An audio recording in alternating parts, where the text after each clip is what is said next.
Hi everybody, this is Gavin here. I just wanted to jump on and say hi, but also a big thank you. I wanted to say thanks to anybody that's listened to this podcast in the past, and especially from those that have been there from the very beginning, which is actually October of last year. I just wanted to say I've learnt a lot. No doubt you have too. And if you're new to this podcast, please feel about giving it a subscribe, and therefore you won't miss an episode in the future. I've had some really good feedback so far. And talking of feedback, if you're able to jump onto Apple Podcast and give this a 5-star rating, that would be amazing. And if you do want to leave some words of wisdom and letting me know what you've been enjoying, that would be great. But also for future people that might come across the episode or the show, should I say, they'll know what it's all about. As for 2021, I've already got some episodes recorded. And they're good, really good. I'm just editing some of them now, and they'll be launching for their month in the coming year.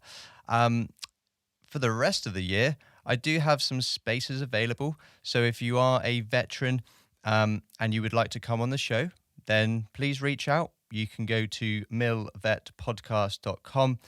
That is the main website, and you can reach out through there. Alternatively, you can go through the social media. We have Instagram and Twitter, with Military Veterans Podcast being the main name. If you know of anybody that is a military veteran themselves, please feel like sharing this podcast. They will hopefully get that fire lit inside them again, like I've experienced since doing this. And maybe they want to come on the show as well. It's open to everybody. It's open to all countries. Got remote recording, but in person is obviously preferable, as we can bounce off each other a lot easier. So feel like sharing, please do. Feel like rating, please do. And I think that's enough waffling from myself. So with that, thank you once more. Enjoy this episode. Take care.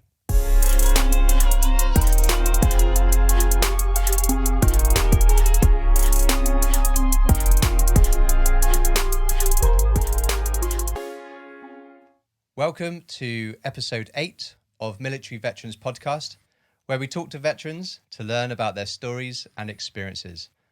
And today we're joined by Callum Nugent. Did I get that right? Yep, definitely. Oh, good. I was practicing just before we recorded. Callum, thanks so much for coming on the show. Explaining and sharing what you've gone through during your career. So I'm really excited to hear what this show turns out to be. Now we're going to go into the 4 questions as we've been doing on some of the previous episodes. So I will say those, and if you could answer, and then we'll dive into the deep aspect of your career. So the 4 questions are: when did you join? What service and branch did you join? How long did you serve for? And what rank did you get to? So I joined in 2001. I joined the Royal Armoured Corps. Part of that was my regiment was the King's Royal Hussars. You may hear it on TV, Hussar. And I served roughly around, I think it was just shy of 17 years, about 16 and 3/4, so years. Cool. And what rank did you get to? Oh, yeah. And I served to corporal. Nice. Awesome stuff. Okay, well, thanks for the insight. I also didn't realise you served that long. That's crazy. So I'm already learning, so that's exciting. So let's dive in. Let's start at the beginning. And where did you grow up? Where was you born? I was born in Manchester in a place called Chalton-on-Carmarthen. And it looked exact like what you see in Coronation Street on TV. Terraced houses, gills, cobbled streets, 2 up, 2 down. Me, my mum, my brother and my sister all fit in, a 2 up, 2 down house, very crammed on top of each other. Nice. Was it very much like Corrie in the sense that you got the pub down the street? And yeah, and I think the pub was more like Shameless pub. Oh, right. Yeah, rather than the pub like Corrie. Yeah. There was the Queen Vic. That was more the upbeat. The footballers would go, and then the pub where we used to go to was more like Shameless, a working man's club, and a lot of footballers, a lot of Man United players actually used to go there quite a lot, and that's how my mum ended up getting a job as working for Alex Ferguson, working at Man United. Oh, really? As a receptionist. Oh, wow. All because of footballers going to that pub. So it's quite strange. And so did you have your schooling up there? How did that look? So, I went to primary school in Manchester. It was round the corner from the house. But when I grew up, my mum suffered from cancer. So from a very young age, I, how would I say, was slightly bit of a carer. Not just. I remember at a young age that I used to sit up and rub my mum's back and stuff like that, and worry and look after her and so forth. And then my sister at the time was probably around 2. Brother was a year younger than me, so we had to look out for each other. It was. I suppose it was quite hard trying to be a kid, trying to go to school. And worrying about certain things. So schooling for me as a child, the whole of primary school, that period, I didn't really learn whatsoever. Had not much education. I think there was too many other things to worry about. Yeah, concentrating on your mum and helping her. Yeah. She passed away when I was 9. Towards the end, so we went to live with my nan and granddad. In Blackpool. They used to come up actually every weekend to pick us up. It wasn't far from Manchester, but they pick us up every weekend so my mum could have a break. She'd have a chemo and then she could have a break and have a rest and recover. Because imagine having chemo and then having to look after 3 little kids. Yeah. I can imagine it's quite hard. But as a kid, we didn't know that was the reasons why. It wasn't until I grew up and I looked back on it all, I knew why they did that. Yeah. During a certain period as well, I know into a second part, she caught cancer again, but more sort of a vicious cycle that we went to stay with our grandparents while she was going through the chemo. She thought she was going to lose her hair and all this sort of stuff. And we went. Luckily, this amazing primary school said, we'll take all the kids, even though my sister wasn't old enough. They'll take her anyway, because whilst we'd go to primary school, my nan and granddad had tried back down to Manchester to help to my mum. But I didn't know any of this was happening. Yeah. It was so... They were very clever. They hid everything from us to protect us, to protect you guys, yeah. Yeah, so... I'm thankful for that, because I had a very protective upbringing, and I think that's why, mentally it didn't destroy us as kids. It helped us massively. Yeah. Towards the end we moved to Blackpool, and there was no recovery for my mum. The options were go home, wait to obviously pass away, or stay in hospital in a hospice and do it that way. So she decided to stay with us. So we went to live in Blackpool with my grandparents, and my mum lived with us. She lived in the bedroom, and we'd go to school. My nan would go to work during the day, and my nan and granddad had swapped throughout the night to look after her, to make sure she was okay. And I remember coming home after primary school, and they'd go in, even before leaving school, you go and give her a kiss, say goodbye, come home from school, hi, tell her about your day. And towards the end, she wasn't there. She wasn't a person. You couldn't get a response from her. I think it's through medication. She's probably going through on very, very strong medication for the pain. it was just it was my mum in a bed, but it wasn't my mum really. Yeah, yeah. So. And you were quite young, obviously, Yeah. during this time. Yeah, I was 9. My brother was 8, and my sister was 4 at the time. So yeah, really young. So, yeah. But it sounds like they did a good job with protecting you guys. So yeah, massively. My nan is so me, my brother, and my sister are tall. Like I'm 6'2", my brother's 6 foot, 6'1". My sister's about 5'11", 5'10", 5'11". Okay. So we're all tall. My uncle 6'2" or something, 6'3". He is in a wheelchair, but so he doesn't look it. But if you stretched him out, he is that sort of tall.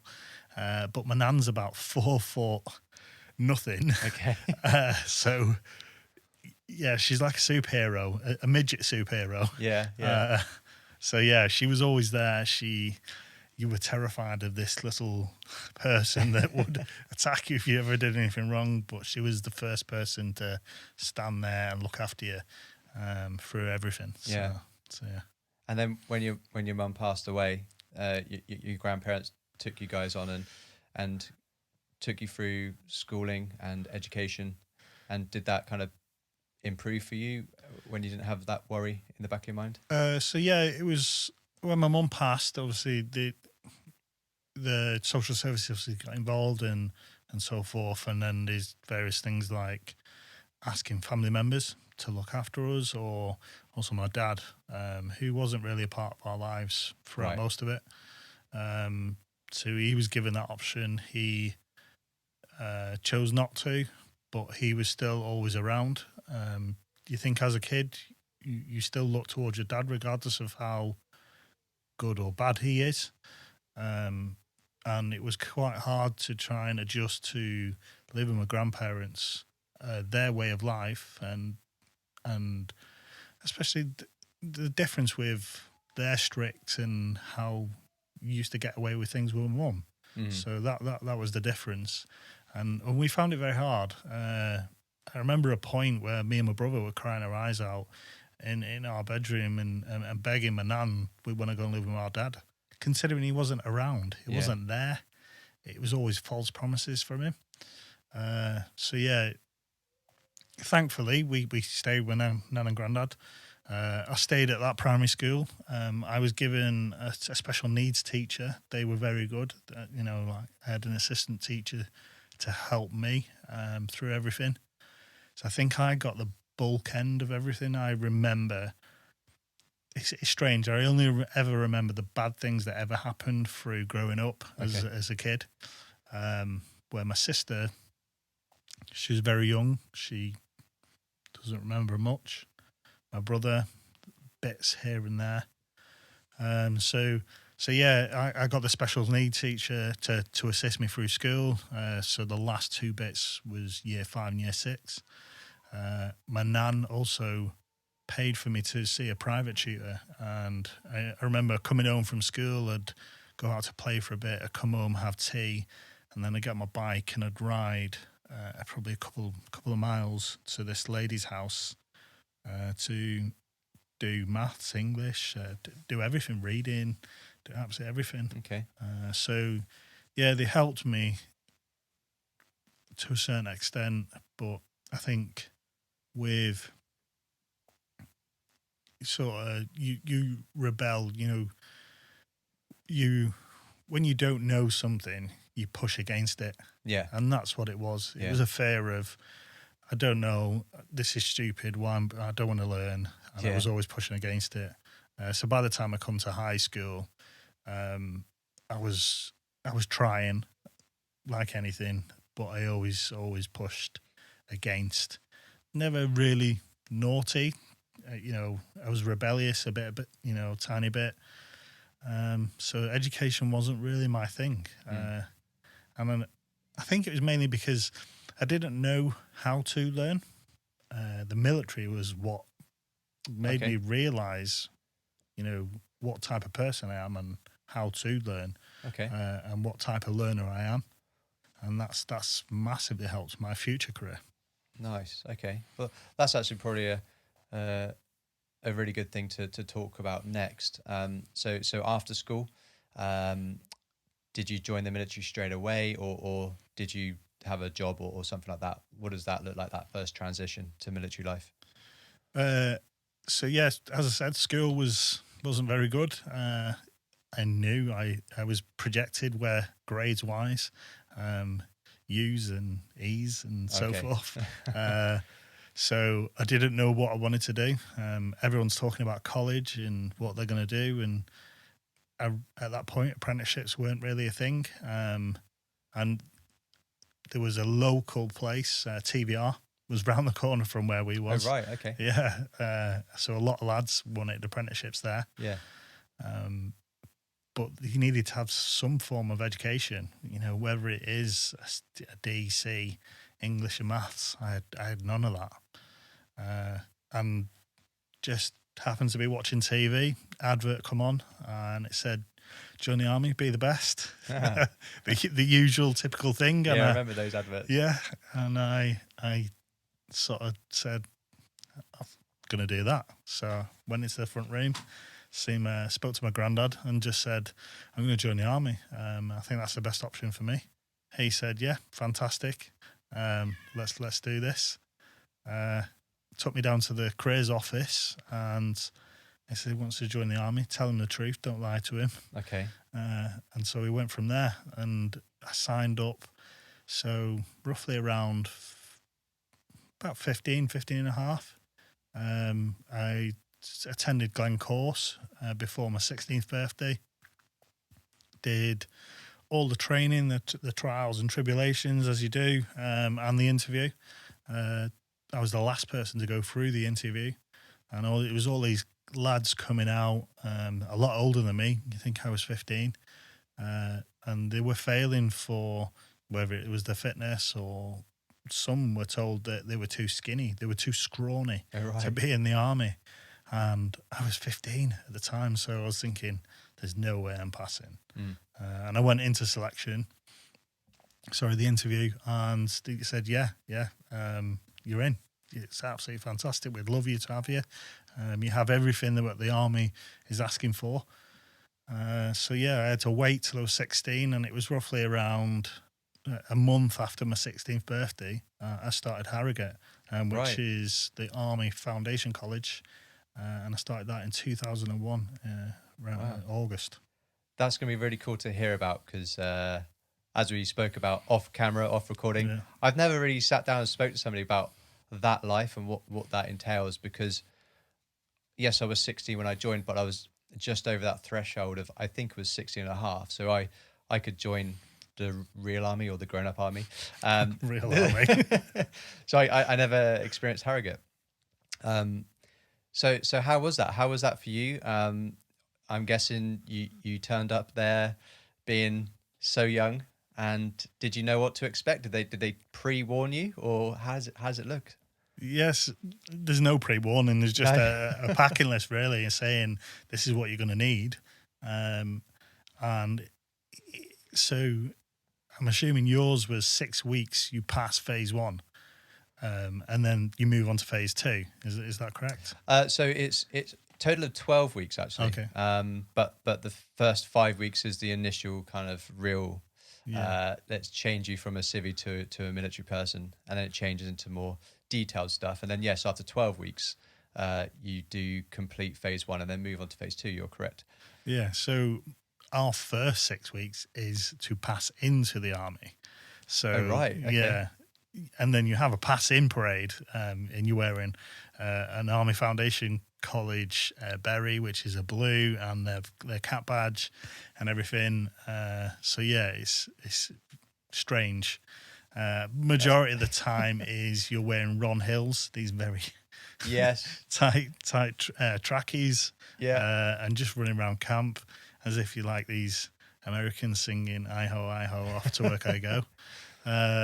And is that as a group? Are they? This is them trying to instill military ways into you guys, being so young. There's different phases you go through Harrogate. It's 45 weeks as a total. Wow. As I said, it's 6 weeks to pass into the military, After that point, you start getting uniform, and then you actually start doing military training, as well as you do the college side of things. So this is where they break everyone down, and they turn around and say, right, all those who actually listened at school and have got an education can do their A-levels. Right. And those that haven't will go back and do their GCSEs. Okay. And this is where my jaw hit the floor, and I said, what do you mean? I joined the army because I didn't need an education. And they went, no, that's a lie.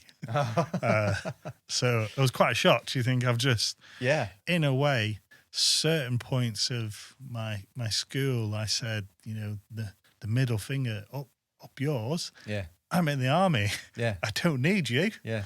And now I'm being told I need to do it all again. Oh. So I was gutted, absolutely devastated. But yeah, it's more like an infantry unit, how it's built up into platoons. So you've got your companies, and then platoons within that, and then your sections and so on. So yeah, it's more infantry based, and you'll have various different things throughout the day, and it's always broken up with education. So fitness in the morning, then a bit of education to relax, and then more fitness or weapons training and so on. And it is over, like I said, over 45 weeks. Wow. I think it is good. It gives you more time to build up to become a better soldier to a certain extent. I think the only difference is you're very young. You're not an adult. You're still learning. So I think that's probably the hardest thing. Yeah. The biggest shock. And you think everyone in Harrogate is equal to you. You're all kids. So when you go on to phase 2, you're no longer you're still a kid. I was 17, just turned 17, and I'm now in phase 2. And there's people in there that are 30 years old going through training. So that's the biggest shock. Yeah. Is it's not broken up. I had a very strange platoon commander, Captain Man. He is now the commanding officer of 2 Para. So he's done very well for himself in his career. Being parachute regiment, he loved to run. He loved to run very fast. So yeah, we had a very good training team, and I'm quite thankful for those. There was always one that I remember, Corporal Melvin. They used to call him Sideshow Bob. Really? He come from the Royal Dragoon Guards, RDG, which is a cavalry unit within the Royal Armoured Corps.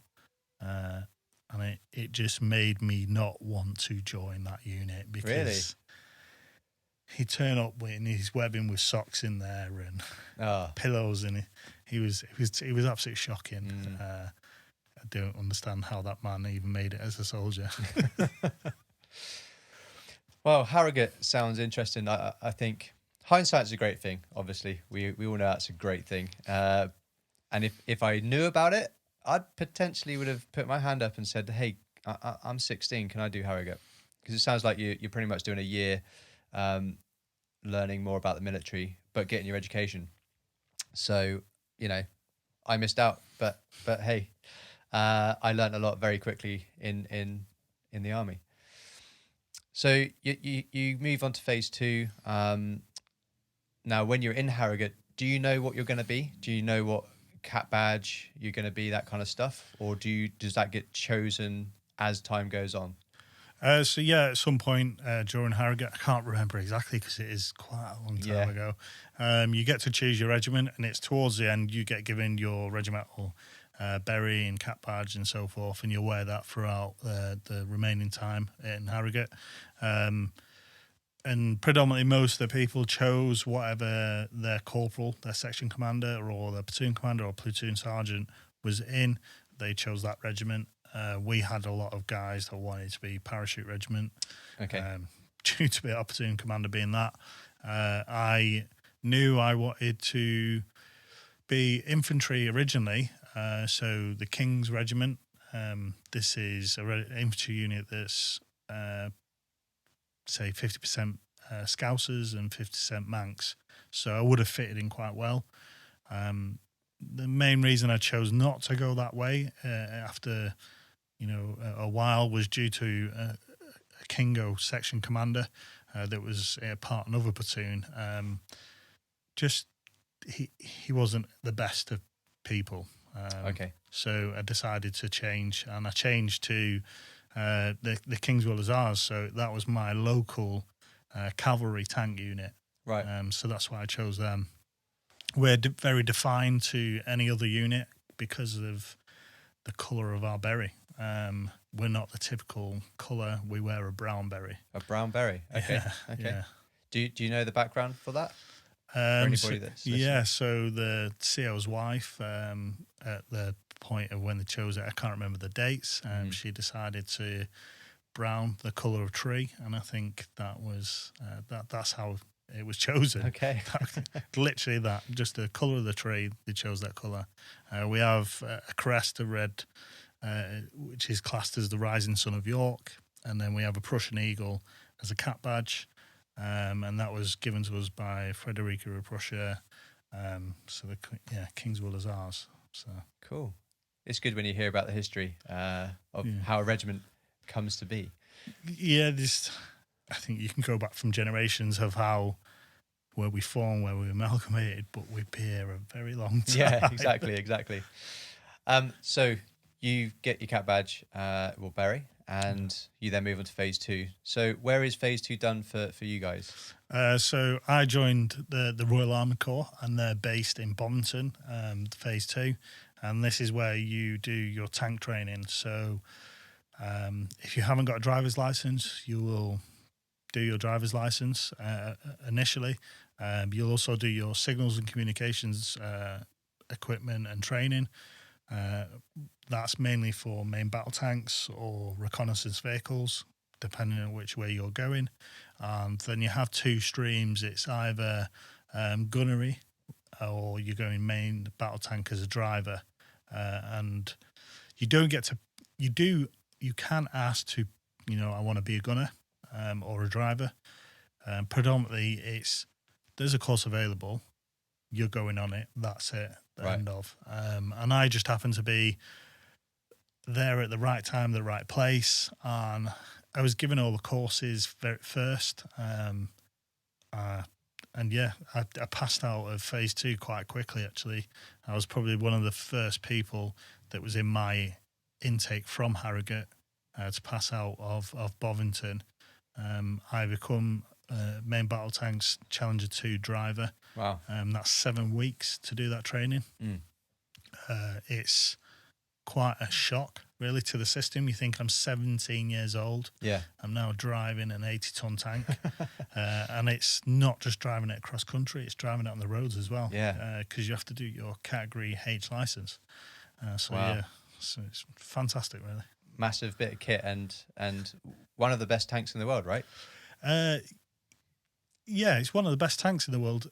It's a 4th generation tank. There is better tanks in the world, the Leopard, the Abraham.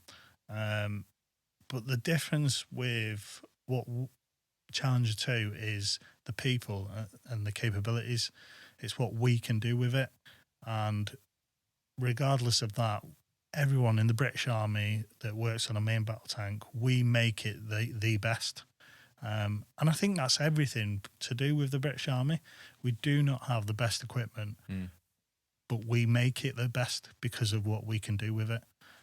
So in your training for Charlie 2, is there anything that stands out? Like, is there a story that you were driving across the plains or something that stands out and you're like, this is incredible, or you got scared or something? Because don't you do something like the knife edge, things like that?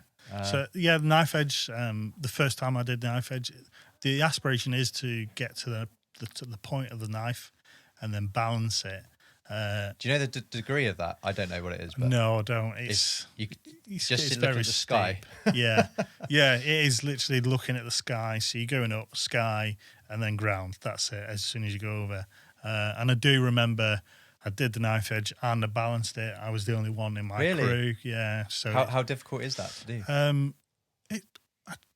don't. It's not really that difficult. No. It's just about going up nice and steady and slow, and then when you feel the momentum of the vehicle as it's going over that peak is releasing on the accelerator and just allowing it to just balance on the tip. So yeah, it wasn't that hard. It's just I happened to do it out of everyone. It's a 4-man crew. I was just the only one. I do have a story. I remember our instructor, he's still at Bovington. I've seen him regularly. Well, not regularly. I see him every so often whenever I go back. He was ex-9th, 12th Lancers. His name's Whitey. He's about 6'6". He's absolutely ginormous of a man. And he was just shouting at us saying, go faster, go faster. And so we're hitting these bumps and we're only going 25 mile an hour, 30 mile an hour, not fast. But in an 80-ton tank, that's huge, across country. Yeah. So he's doing it, and there's me and this Scouse lad that was next to me, and we stood up out of the cupolas, getting all excited, and he hit this bump. So this is our instructor teaching us how to drive. This is how you should do it. And he hit this bump and hit the mudguard off a tree, and he shouted, is everyone okay? And I was in a heap on the floor inside in the turret, just like, oh my God, I'm in so much pain. Oh no. And then he's like, where's Scouse? Where's Scouse? And he was in a tree. Oh no.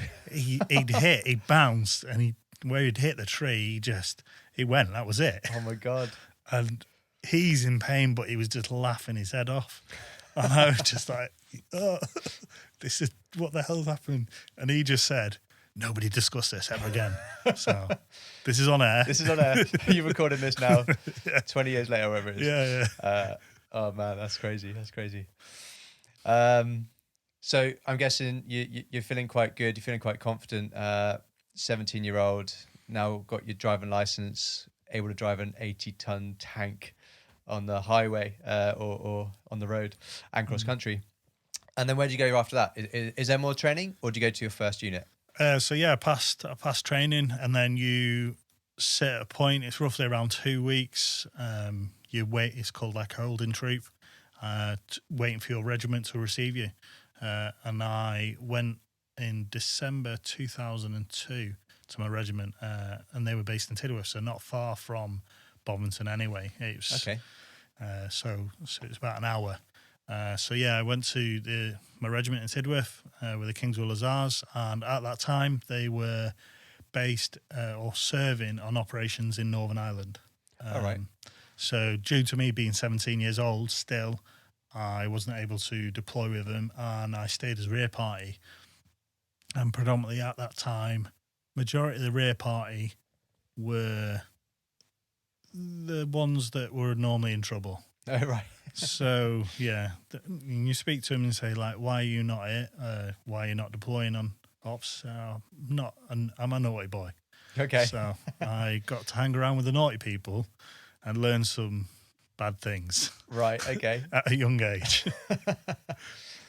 And so your time at Tidworth, as you start to get older, do you deploy? Do you go on courses? What's the first few years look like for you? First few years, as I said, I hung around with some of the naughty people. So I got myself in a bit of trouble in the first couple of years. I was moved around quite a lot, disciplined quite a bit. Okay. I won't go into full details. No, that's fine. And I ended up getting, actually, for my punishment was to run the regimental bar. Really? Yeah. Okay. Out of one of the craziest things. And if you do ask anyone in my unit that ever went to the regimental bar during that period, they will tell you it was quite a good time. Yeah, you'd go in with £10 and come out with £10, and not being able to walk. And you're one of the youngest as well. Yeah, you think I'd just turned 18 as well. So yeah, I was, yeah. So that was my first period. I was always that person that, even though I was, young soldier, get in trouble, be a bit cheeky, but still do my job and still be able to pass my courses and so forth. So yeah, I excelled at D&M. It was my forte. I'm really interested in vehicles, really interested in engines and teaching. And sorry, what is that for people like myself that are a bit dumb? So D&M, driving and maintenance of tanks. So I went away and did driving and maintenance instructor's course as a Lance Corporal, which is very unusual. Normally go away as a corporal. Got a very high grade. Okay. And that was on a CVRT, so that's a combat vehicle reconnaissance tract. And because of that, I was always pushed towards teaching, instructing, and spent a lot of time in the training wing. And whether it was with a squadron, I'd always go back to the training wing and assist with teaching courses and so forth. It also led towards me going away to do various other teaching courses, counter IED course. I did a RODET, which is your rollover drill and egress trainer. Okay, yeah. So that's a mock-up of a Mastiff. You get all the guys in there, and you've got a control stick, and what you do is just spin it around like a washing machine. And then you get the guys, turn it upside down, and get them to learn how to get out of the vehicle once it's rolled. Right. For me, it was just a bit of fun. I'd see how long, or see if you can make someone sick. It wouldn't rotate very fast anyway. Fair. The other one is I did Panther Command Liaison Vehicle Instructor's Course. Same again, I got a very high grade. Nice. And a Challenger 2 Instructor's Qualification. Oh, nice. Nice. So yeah, I as I said, I predominantly taught majority of my career. Okay. I did deploy in operations. Deployed in 2005 to Iraq. Originally, I deployed quite early. I was part of the brigade training team. So I assisted brigade prior to the training, deploying to Iraq, and then during the initial part of acclimatization. And due to that, because it was there for 8 months, I was allowed 2 R&Rs.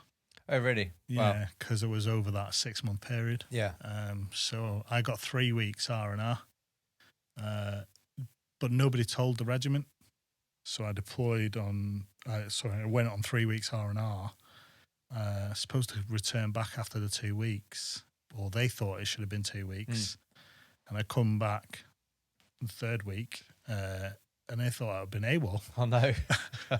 Nobody was waiting for me at the airport. Okay. At the airport, they were like, where the hell have you been? Yeah. Like, what do you mean? I've been given this. I've been gifted it. So that was quite funny. The year after that, we deployed to Canada. I did Operation Op Force for a MedMan. And I spent roughly about 8 months in Canada. That was fantastic. And then... Well, I'm just going to pause us here for now, because we've got to bear in mind, everybody listening to this, not everybody listening to this will know everything about the British Army. They listen overseas, which has been pretty cool. So thanks, guys, for listening. So this is up to 2007, and this is 6 years of your career. Already, you've done a heck of a lot. And you mentioned that you became a Lance Corporal in that time. So within your CAT badge, do you have to do like a CADA? We in the engineers, we do a CADA to then prove that we can be in that leadership position. So do you guys have to do a similar kind of course to prove that? Yeah, it's changed massively now how they do it now. Okay. And originally when we did it, it was just all done in-house. We did a CADA in-house. Right. The person that won the CADA gets promoted instantly. Okay.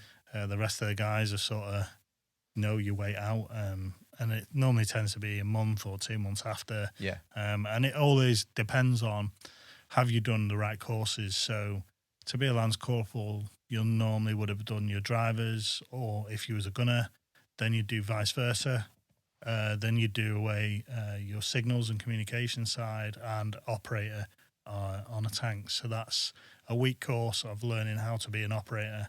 So that's loading the Challenger 2 main battle tank, how to load it, so the guys can fire the weapon station. Nice. So yeah, once you've done those courses, you tend to normally promote. Modern day now, it's they go away and do, I believe it's a CARDA at Bovington. Right. So they'll do various different trials and tribulations and training and so forth, and getting beasted carrying logs around and so forth. And at the end, if they pass, they get promoted to Lance Corporal. Right. And that's how that works. Fair enough. So how long was you, or did it take for you to get promoted after your course you did? Do you remember roughly? Not too sure. As I said, I was a bad boy at the beginning. Fair. So there's a bit of a wait. Yeah, there was a bit of a wait. I think it was a few years. Oh, was it? Okay. Yeah. Yeah. So well, when I did my CARDA, I was too young. I shouldn't have done it, but I had the gift of the gab and told the sergeant major I should be on the course. Did it. And then it's very similar to what you guys had. The top few got promoted off the square. And then as time went on, you'd get promoted. I had to wait a year for mine because I was second from last because I was just too inexperienced. I didn't have as much military experience. Did the courses, passed them all, but yeah, so it took a year for me to get promoted. So it sounds like we had a similar experience there. So that's your promotion. And then just I'd love you just to mention as briefly as you'd like what a Mastiff is and what a Puma is, because those two courses where you're trained on to teach rollover drills, that kind of stuff. Not everybody, especially Americans, for example, or even Europe, will know what a Mastiff is. So a Mastiff is an armoured carrying vehicle, really, predominantly carrying our troops into a battle. We had them as armoured taxis. So as the Armoured Corps, we'd command and do the weapon stations at the top, the driving and so forth, and normally have infantry soldiers in the back. Rough size? The rough size? Bloody hell. Like a civvy vehicle equivalent, can you think? HGV. HGV? Yeah. Okay, yeah. They're big vehicles. Yeah, at least 7.5 ton sort of thing. It's a massive vehicle.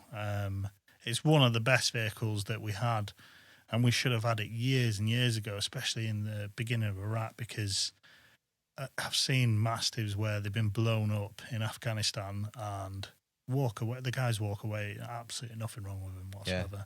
So yeah, fantastic vehicle. Yeah, definitely. I think out of everything that's happened on all operations, those are one of the vehicles that, regardless, are being kept. Like you said, that's it. And if I remember rightly, they got really small windows for the size of the vehicle, and you've got so many cameras. I don't know how many cameras, but that's how you get around. Yeah, so they'll have I think it's 3 or 4 cameras, the driver, so he's able to see at the rear, around the sides, and towards the front.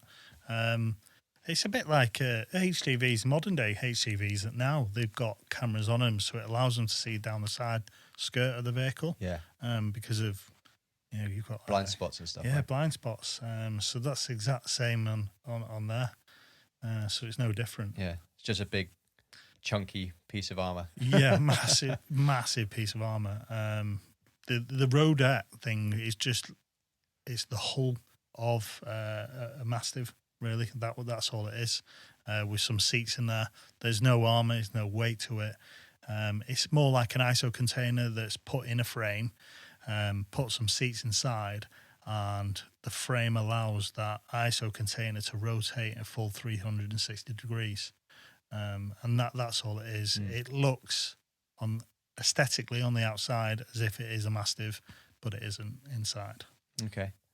And then the other vehicle you mentioned, Puma, wasn't it? No, Panther. Oh, Panther. My apologies. Yeah. And so, what's the Panther? So Panther was a vehicle that we should have never bought.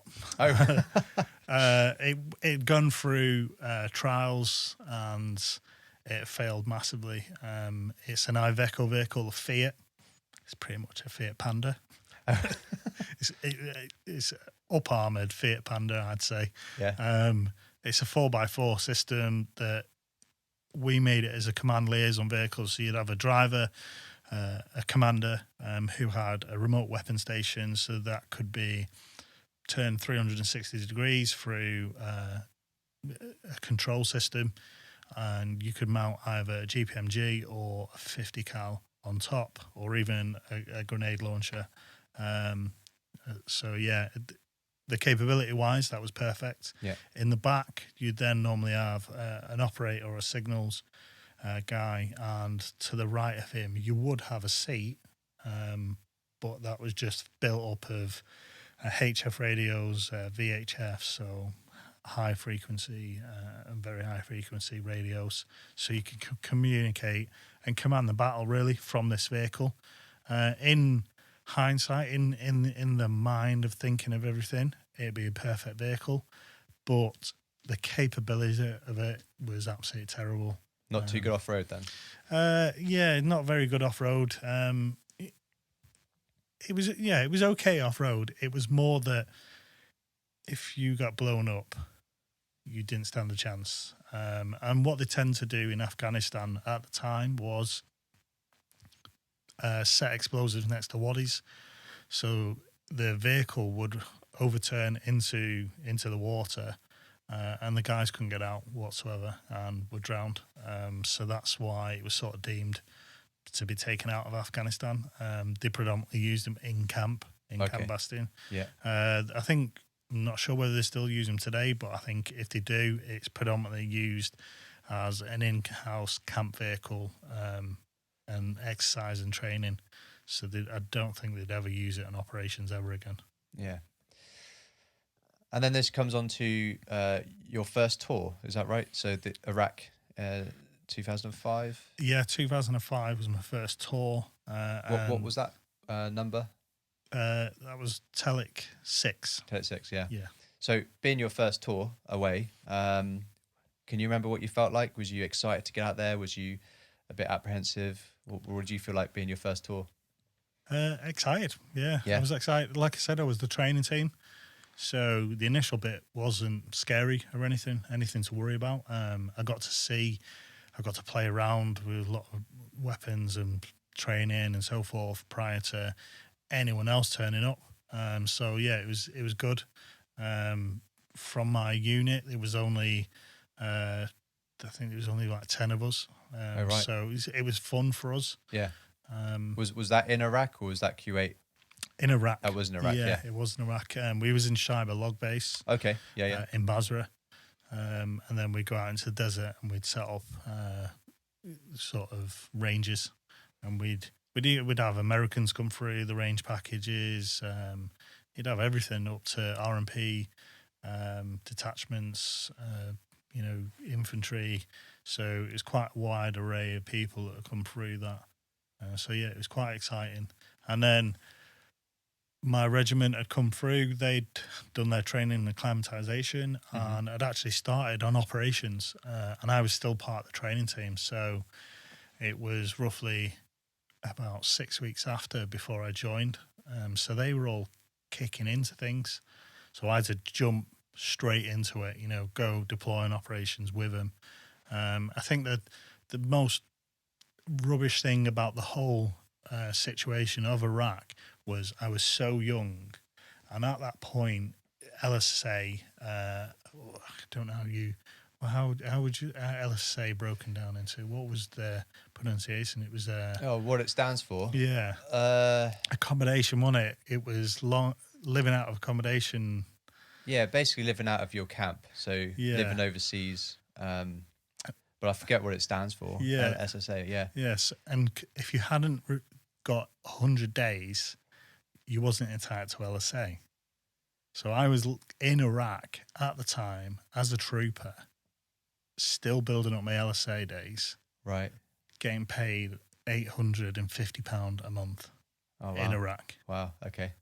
So when I hear people talk about, they don't earn enough, and I just sit there and go, are you serious? Yeah. So, yeah. But as soon as those 100 days had passed, which wasn't too long after, and now I get this LSA, I'm now into £1,200 a month. I was like, I'm living like a rock star. Yeah, exactly. Yeah. So, Yeah, I do forget what that stands for. Yeah. But you're right. It does accumulate over time, and then they then stay there for your next tour, right? So you don't lose them if you. And the more days you had, the bigger the sort of the bonus was for each day and so forth. More day, more money per day. Yeah. So we'll touch on this one more time. Was there any other experiences that stood out from that first tour that you can share? Or so we was part of Danbach Group, which is a Danish call sign. So we worked for the Danish. We was their armoured force protection. Nice. Okay. So how we was broken down in my squadron, which was B squadron, was 3 troops were tanks, and then 3 troops were infantry. We did have the capability to go on tanks, but predominantly most of our taskings for us was infantry taskings, and we had a lot of opportunities to work with the Danish and spend a lot of our time on the Danish camp. And the Danish camp had a swimming pool. Did it? So so we enjoyed that responsibility. And have you ever seen dodgeball? Yes. Where they pat their knees and go up and say the Viper, and they go. So over the tannoid, used to call so they say Viper team deploy. So wherever we were, whether it's in the cookhouse at the swimming pool, we'd all sit there, slap our legs, and go. And sort of run off, and the Danish would look at us very strangely and go, "Stupid Brits." So yeah. Was that your call sign? Like the teams? No, they just call us as Viper team. Really? Yeah. We were just 2 section. That was it. But whether it was 3 section or 1 section, whoever was there from our unit or our squadron, they were just called a Viper team. That was it. Okay. So yeah. And working with the Danish was very strange. They hug a lot. Having an RSM hug you is strange. Okay. Like you'd expect off our RSM a slap or a punch, not a hug. So yeah, that was the difference between them. Their food and their gym, their camp was phenomenal. It was absolutely amazing. So my first operation really was brilliant. It was blinding. It couldn't have been any better. We still had our rubbish, our downsides. There wasn't many opportunities where we was attacked or anything like that. It did happen. There was explosions. There was a Danish call sign that was killed with one of our sections. But other than that, it was enjoyable. Yeah. Because we was with them. So, okay. Yeah. Did you do many tasks down into main Basra town or anything like that? Or no, we predominantly kept out of the Basra town. Yeah. We worked in sort of the Al Hafra area, so along the Al Hafra River, all the way over to the Iranian border, and it was mainly checking for smugglers. Okay. So we kept out of it. There was opportunities where we did go into Basra, and that was mainly at that period you may have seen on the news with the petrol bombing on the Warrior and so forth. Oh, yeah. And the riots and the 2 SF lads that were captured. So during that period, that's when we was allowed, heavy armour, get the tanks, go into Basra, and, you've got free reign sort of thing. Okay. Did you drive one of those? Or? No. So we, at the time, was on guard duty, and they said, right, stand down from guard, get your snatch Land Rovers, you force protection, go with the tanks. If anything happens, then you're there to help and assist if need be. Yeah. Predominantly, so I remember our unit they drove through a wall. Oh, really? It's your unit? Drove through a wall into the prison to try and free these two SF lads that were captured. And I've got such an amazing story about it. And it was from meeting one of the guys during Invictus who was in the prison at the time. Really? He was about to be shot. No way. And he's got PTSD from that incident.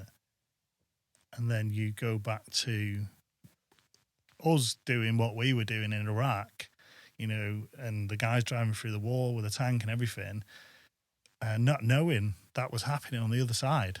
So yeah, it was crazy, you know, just speaking about all these things that have happened or you tour, and then he was just at the side and said, I was involved in that. And this was my side of the story. Wow. So yeah, it was crazy. Yeah. Wow, that's probably a pretty eye opener for yourself. Yeah, First tour, seeing what the Danish had. So you come back from there, bit of leave, and then you mentioned going to Canada for the first time. Yep. Yeah. So what was that like? Because again, everybody knows now, we've heard this on previous episodes, I never went to Canada. But it's a good experience though, right? Yeah, so we wasn't part of the actual exercise and troops. We was part of the operation force, so opposite force. Okay. So we play the enemy and just get to mess around, really. That was it. We had barbecues out in the area. We could, go to the shop, fill our vehicles, take beer on exercise, and enjoyed it, really. Okay. So yeah, the exercise and troops rolled through various different exercises and different regiments, different units. I'd go through that, and we was there for quite a long period of time. And there was a break and opportunity because you was there for so long that you had 2 weeks off, and you could go back home, back to the UK. Right. Predominantly, most of us, just went off to various points of either Canada or even to America, just for that point. So, okay. yeah. It was Canada. That if you get to be on the OPFOR side, is fantastic. The food you eat as if you're part of the Americans or as if you're the Canadians, and their cookhouse is fantastic. It's phenomenal. There's everything there. The accommodation, the naffy, the cookhouse, the beer, being able to have that ability and freedom to go out into town rather than where you're on the exercise and troops and you're gated, not allowed to go out. Yeah. So for us, it was fantastic. It was amazing. So kind of like free reign to an extent? Yeah, free reign to a certain extent.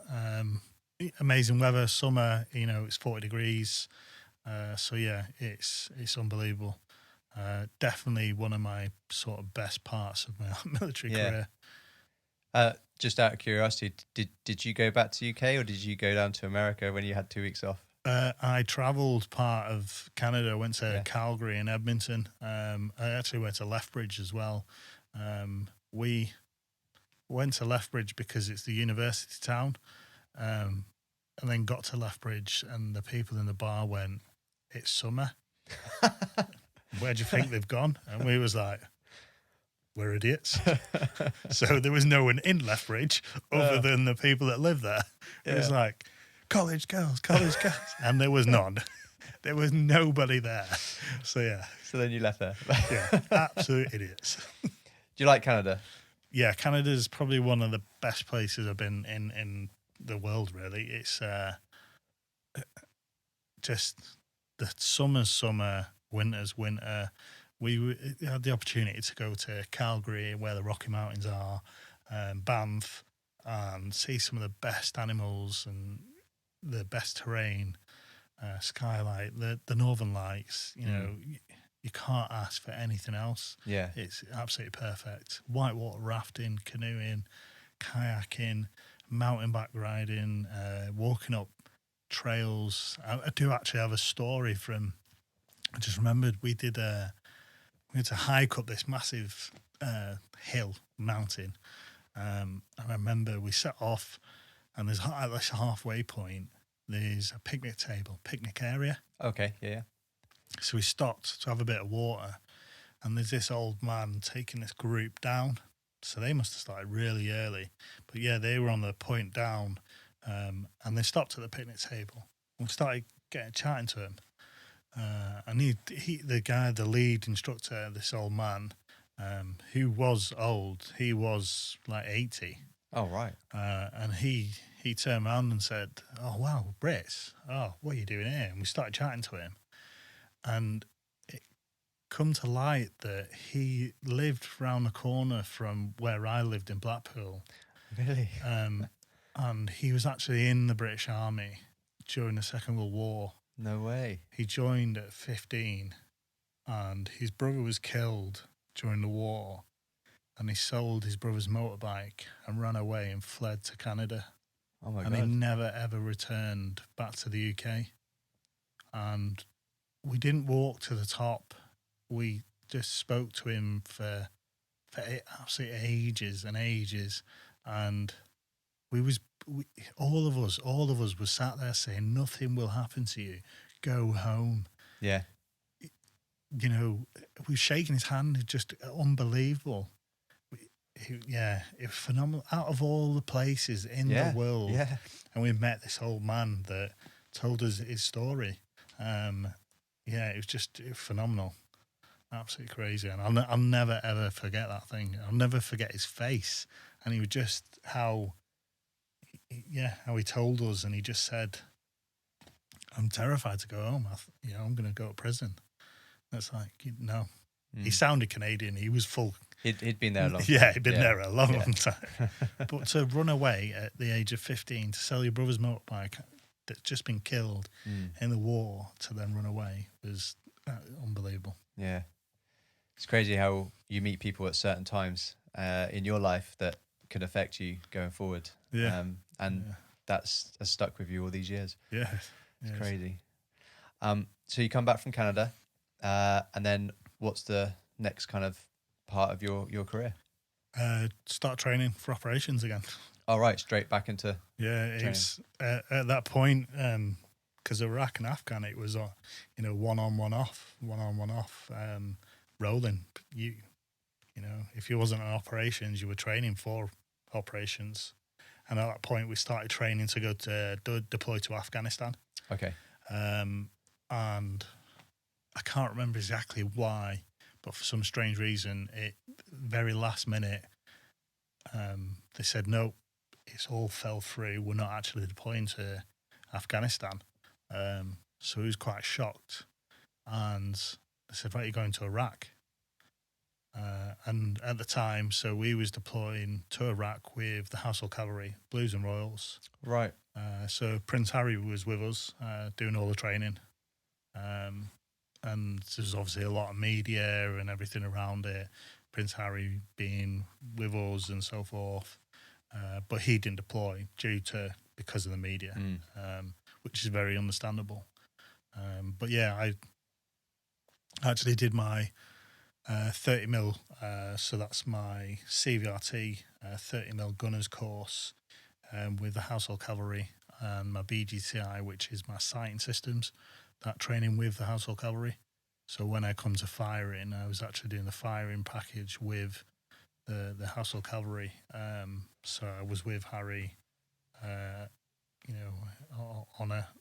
on his ranges. Okay. He predominantly wasn't there most of the time. He had his Land Rover, his protection force. Yeah. Bring him down, he'd do his firing, he'd get back in his Land Rover and go away. Yeah. He wasn't around. I do remember the Sergeant Major at the time. He was quite funny. And it was, he was speaking about, he says, we've got some new troopers that are now part of the squadron. He said, they're going to deploy on operations with us. Okay. They're brand new troopers. So, give them as much grief as possible. okay, and to realise that when he talks about troopers, what we call as in a private, or is it a sapper as an engineer? Sapper for engineers, yeah. Yeah. So, Royal Engineers. So in the Royal Armoured Corps, it'd be a trooper as the lowest rank. It's also a trooper is the lowest rank in the Special Forces. Yeah. So these troopers were going to be attached to Prince Harry's troop as a force protection. So he's saying, give him grief, and these lads were stood to the side going, anyone talks to me, they're getting a slap. And we was sort of giggling away. And he was like, they're just troopers, you know, because they're not allowed to tell us who they were. We all knew who they were and what they were doing and why they were there.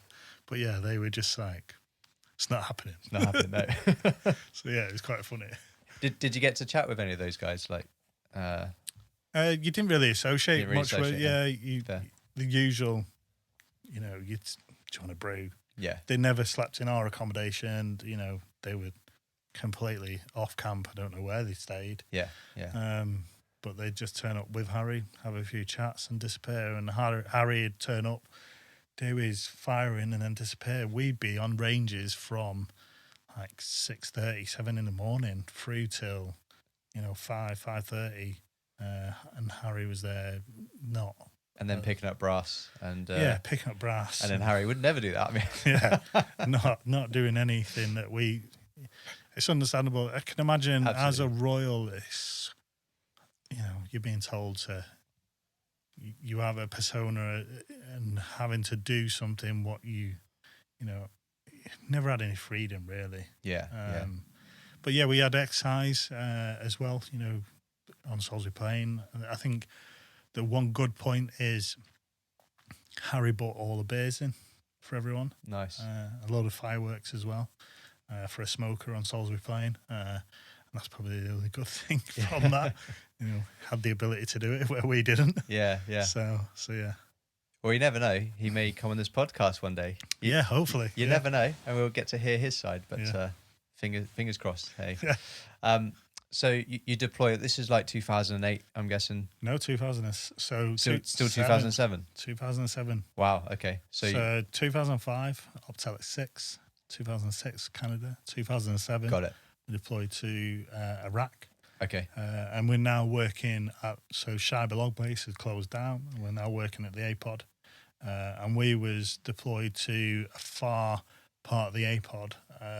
So this is the airport. Far part of camp called Camp Charlie. Right. And on our camp was predominantly our regiment, so the Kingswell Hussars C Squadron, and there was a few other artillery, UAV guys, and also some Op Samson, Sneaky Beaky, agent handlers and so forth with us. Due to us being at Camp Charlie, and so far away, it was actually quite good. It was a saving grace, really, because that tour was horrible. It was horrendous in the sense that you were being mortared hourly, if anything, constantly. You were being mortared, whether it was Chinese rockets, 120s. You were being mortared all the time. Our squadron were deployed out to Alamara, so this is the desert, and we had to live in the desert in our armoured vehicles. So this was with CVRT, so combat vehicle, reconnaissance tracked, and also cut down Land Rovers and so forth. So it'd be, you'd spend roughly around 36 days out in the desert, and then you'd get a helicopter come pick you up, fly you back to camp, and then you had the ability to have a shower, proper shower, wash your kit, sort of recoup. What's it like out there for 36 days? Because amazing. It's super hot though, right? Yeah. Don't have coverage like that. Yeah. So predominantly most of the time, if we was going to do anything working on the vehicles, we had to work on night. Okay. Because you couldn't touch the vehicle in the day. It was too hot. It was physically too hot. Mm-hmm. And you slept, during the day. And I remember guys having to do stag, but to watch you. So you're under a cam net, you dig as a shell scrape, a grave as it is, and you're sleeping there, and the lads would wake you up because you're sweating so much during the day and say, get some water down you. And you do a lot of stuff during the night because you think the capability that we had during the night is by far better than what the enemy was. You know, we had thermal and night vision. So, yeah, we could see them. They couldn't see us. So, yeah, being out in the desert, the downside was the heat. The upside was we wasn't being attacked daily, constantly. You know, it was horrible. I remember the first day, so we'd seen this gun phalanx had been installed in camp, and there was 3 of them that were operating in the vicinity around camp. And there was this detection system called Goalkeeper. And what it does, it detects the mortars coming into camp or the rockets and so forth. And then Phalanx would fire like a chain gun, fire 30 mil into the vicinity of where that mortar is in the air. And it literally looked like a laser beam of red light, you know, and then it just lights up the sky. But the noise is absolutely horrific. It is, yeah. I remember that, yeah. Yeah, and we never got told. So I remember coming back from the 36 days back into camp and never got told that this is now operational. And where my tent was, it literally was 20 meters away from my tent. Oh my God. And yeah, the first night, and that went off, and we ran outside as if we thought we'd been it. It was like all of us are just going, what the bloody hell was that? Yeah. And they went, there's that crazy thing there. So yeah. It's super loud, isn't it? Yeah. And just I don't know the speed of it, how quick it fires them off, but it'd be ridiculous, 1,000 rounds per second or something stupid. Yeah. But yeah, it was unbelievable. And you were never told about it. That's insane. No. And the worst thing is, it was good. It would hit the mortars, but what goes up must come down. And predominantly, most of the time, the shrapnel would still end up. And what they used to use, the enemy used to use, was the tower from the APOD. So what would you call it? The airport tower. So like traffic control. Yeah, the traffic control tower. So from Basra, they'd look in the distance. They couldn't see anything. It's flat. They could see a tower. So they used that as an aiming point. And directly behind that was the KB company, Civi company, and the prison as well was there. And also in that vicinity was the medical centre. So whenever they mortared, they'd always either end up killing some civvies, or they'd end up hurting the prison and killing their own guys. Or the worst case is they'd end up hurting wounded guys that were already in the hospital. So yeah, it's crazy. So just going back to your, would you call them tasks when you head out for those 30 odd days? Would you call them tasks? No, we literally was deployed, all of us. So there was the Household Cavalry unit, and there was our HQ echelon, and then there was C Squadron. So A Squadron, HCR. So yeah, it was a massive entity. Okay. So that was just, our whole unit was based as if it was the whole op, the whole Optelic 10 for us was based in the desert. Right. So you'd go out for 30 odd days, come back, recoup, head out again. Yeah. So how many of those do you remember roughly? How many of those you did in your whole tour? So I think it was into my third one. So how it would work was the planes would come and drop food and water, and it come to a point where we was running low on water. So you think in camp you're drinking 10 bottles a day. At one point during this rain, we had like 4 or 5 bottles of water. because we're waiting now for the RLC to drop, the RAF and the RLC to drop another ton of water or so. On a pallet or something? Yeah, on a pallet. And sometimes the chute wouldn't open. Oh, no. And so they'd do it at night time, and you're waiting in a vicinity, in an area, and they'd say, chute not open. And you'd literally, in your vehicle, you cut down Land Rover, you'd look up going, where's this? You can't see it. 2 ton of water coming from, like a bomb. Yeah. So you drive as fast as you can away from that area where you think it's going to land. And now there's no replacement. You've just lost 2 tons of water. So we think we're going back to 12 bottles of water a day. We're now back down to having, say, 6 or 7 bottles of water a day. So in the end, I think it was roughly 4 months into the tour, it was actually cancelled because we lost so many people from strange illnesses, through testicle swelling through to heat, kidneys and liver damage because of heat.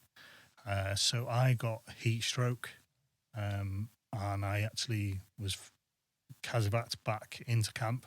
Okay. So I had damaged my stomach lining, and my kidneys. I was actually having to take tablets for it.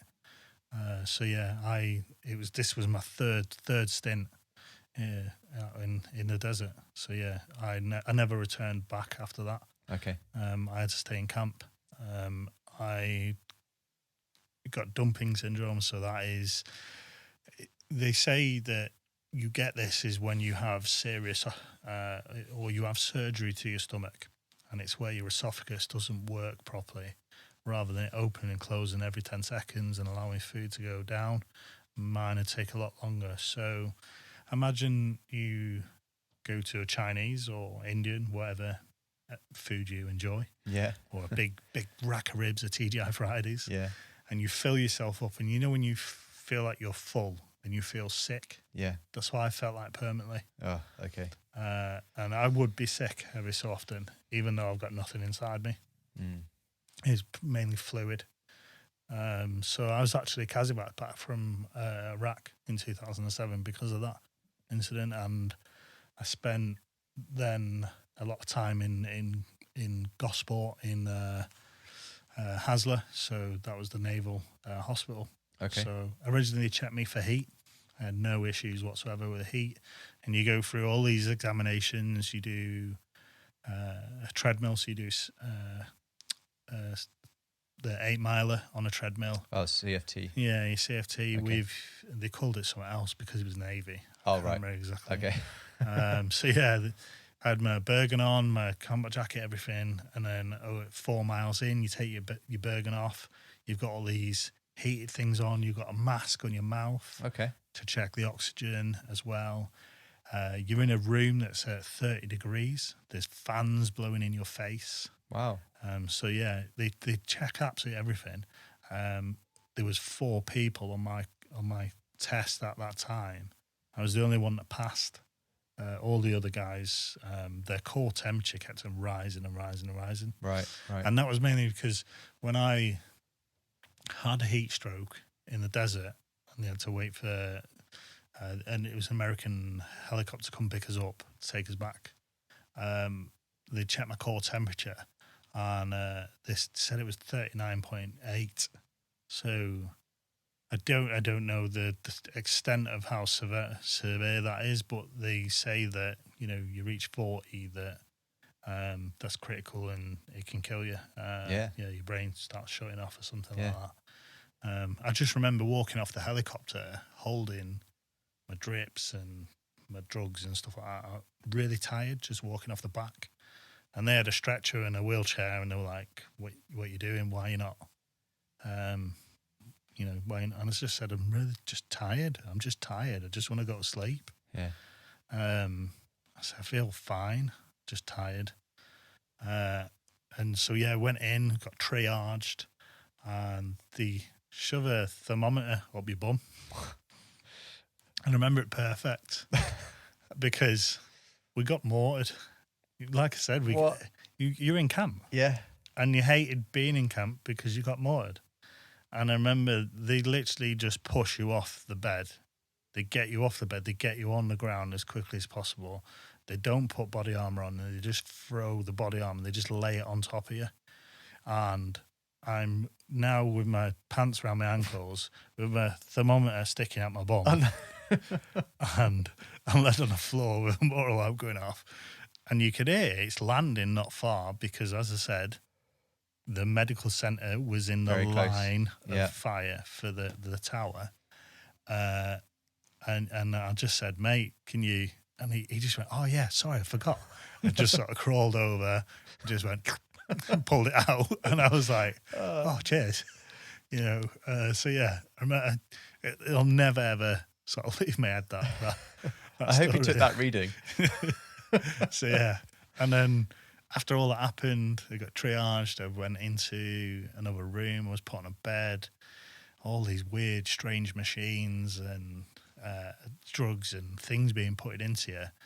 Not knowing what's wrong with you. To me, mentally, I'm just, like I said, I just felt really tired. Yeah. My CO and one of my 2 IC come to see me. And... we had a Dicky machine, a Dicky heart rate machine, and it flatlined, and my CO panicked and ran out of the room. Oh, no. I was like, he's dead. He's dead. Oh, my God. Come running back in, and nurse just sort of give it a tap. He wasn't watching me. No. The 2 IC was just, I remember him, it's Captain Hodges, he was just like, what the bloody hell? Like, he's talking to us, you know. He goes, I'm just concentrating on that machine. He's going beep, beep, you know. So yeah, and that was it. You know, after that point, I'd come out of hospital. I thought I was okay, and I tried to do another job. So I moved to quartermasters in camp, trying to still, because I didn't want to go home. You know, I felt like I was fine. I just don't understand why I was still being sick and I had this pain in my stomach. But as you do as a soldier, you keep your mouth shut and just carry on and crack on. And I stayed, and I ended up working at a helipad.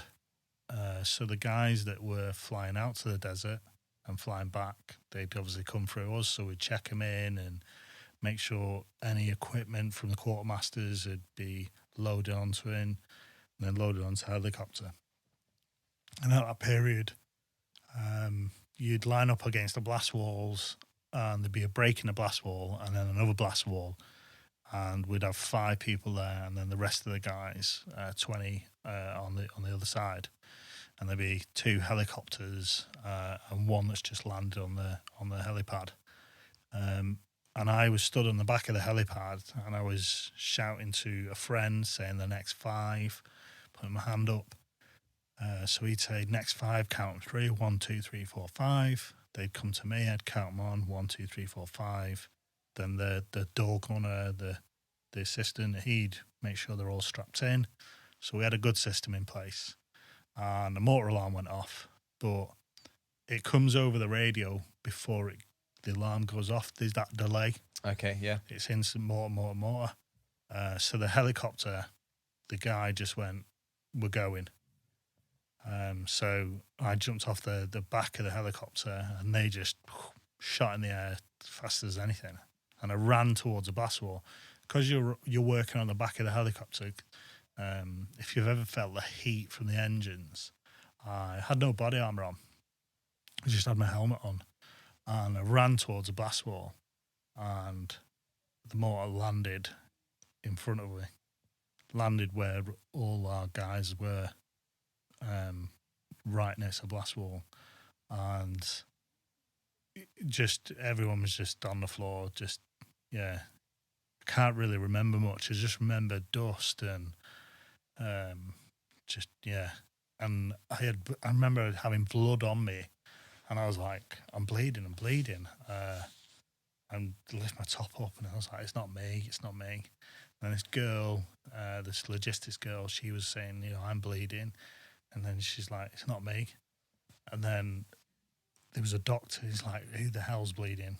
who's bleeding, and we're still, still on the floor, sort of assessing what the hell's going on. This medic was running around, just like pointing at people, saying, "Are you okay? Are you okay?" And then we could see him through this as the dust is sort of settling. Him and all this blood all down one side of his body. He had his body armor on, his helmet. The medic. And he had a piece of shrapnel stuck in his chest.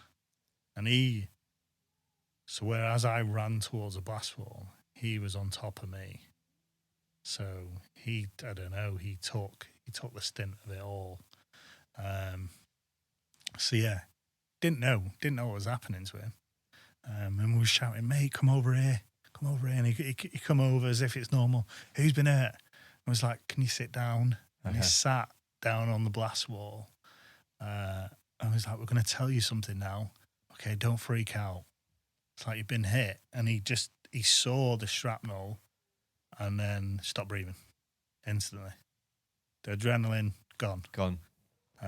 Lungs collapsed because it had punctured his left lung. So yeah, and we'd all got up and sort of ran away. Ran around the corner actually, just in case if they used the exact firing point, just in case, because it would have landed in the exact same point. And we were very lucky when we assessed it later on, is that where the mortar landed, it didn't detonate properly. It hit the ground and didn't explode. It exploded out the back. Right. So we had this massive mortar stuck in the ground and it just exploded out the back. And my friend, James Boxy, he must have been within touching distance. Like when we was all getting up to move away from this area, just like shouting at, you think it was ringing in our ears. You couldn't hear anything. Shouting like, "Boxy." And he just looked up and he's like, almost touching it, going, "Oh my God." One of the other lads as well, because it being helicopters and a helipad, was an avgas tanker. And he took cover underneath it, not knowing it's an avgas tanker. Bloody hell. And it's like, "What are you doing?" Yeah. And he sort of crawled out and looked and he went, "Oh my God." And we all ran away. And we lined up and there was the household cavalry on one side of these blast walls, and then on the other side was the KRHC squadron. And we all started assessing each other. We were all saying, "I'm hurting here, I'm hurting here." There was a household cavalry lad that had lost like part of his arse cheek. He just saying, "Guys, my bum's really hurting me." It's like, it's absolutely killing me. Yeah. And I remember it was a crazy guy called Marshy in the HCR who it took his trousers off, started packing the wound. But as he's doing it, he's trying to finger his bum. And he's like, "Stop it. And the nurses are, because you're in camp, all the medics, the nurses, everything, they got down to you quite quick. They all came out, yeah. And he's trying to finger it. He's like, no, stop it. So what happened to that medic guy? Did you get him? So he was supposed to actually, how the medics worked is, rather than changing transition the exact same point as us, they swap halfway through our tours. So they've always got someone trained through fresh eyes. And he was actually supposed to just go home. Oh, was he? Yeah, okay. Like 2 days later. And he had to stay back. He stayed in Iraq for another 6 weeks until his lungs were okay for him to fly. So yeah, he couldn't. We used to go to a med centre to go and check on him and everything. But so, yeah, he's fine. He was fine. Okay, that's good. No. You mentioned that he stopped breathing and everything. So yeah. He was. You had was it you guys that got hands on, or did medics come over? Literally, like I said, there was a doctor there with us. Oh, there was. Okay.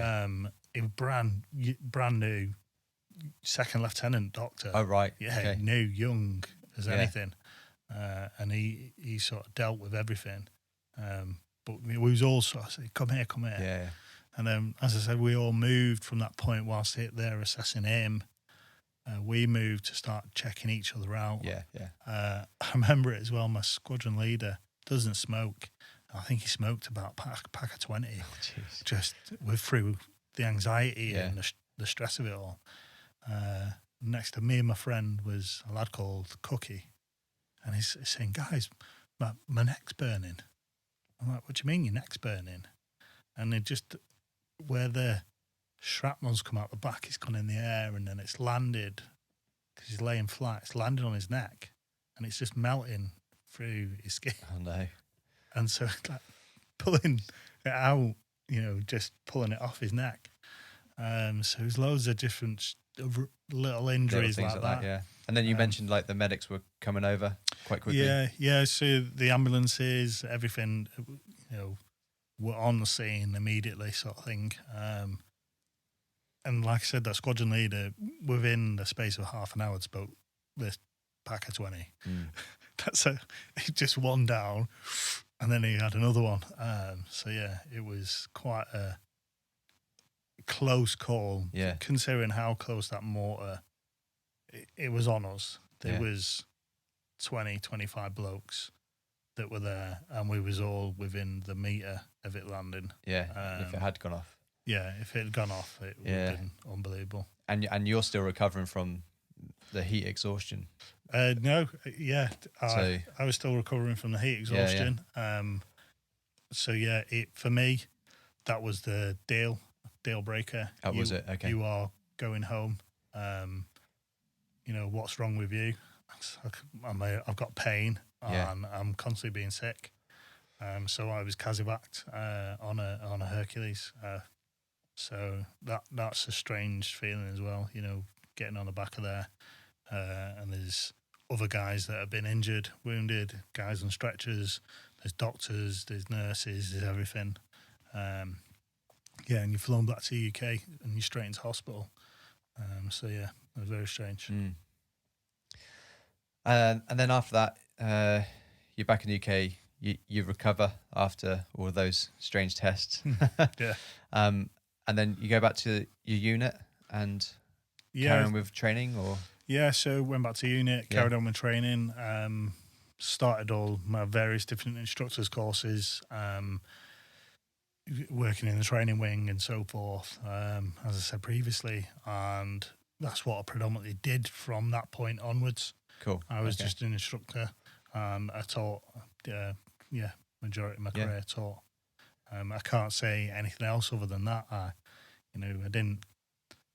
Towards my end of my career, I went from training to back to a squadron. I was begging to get back to a squadron.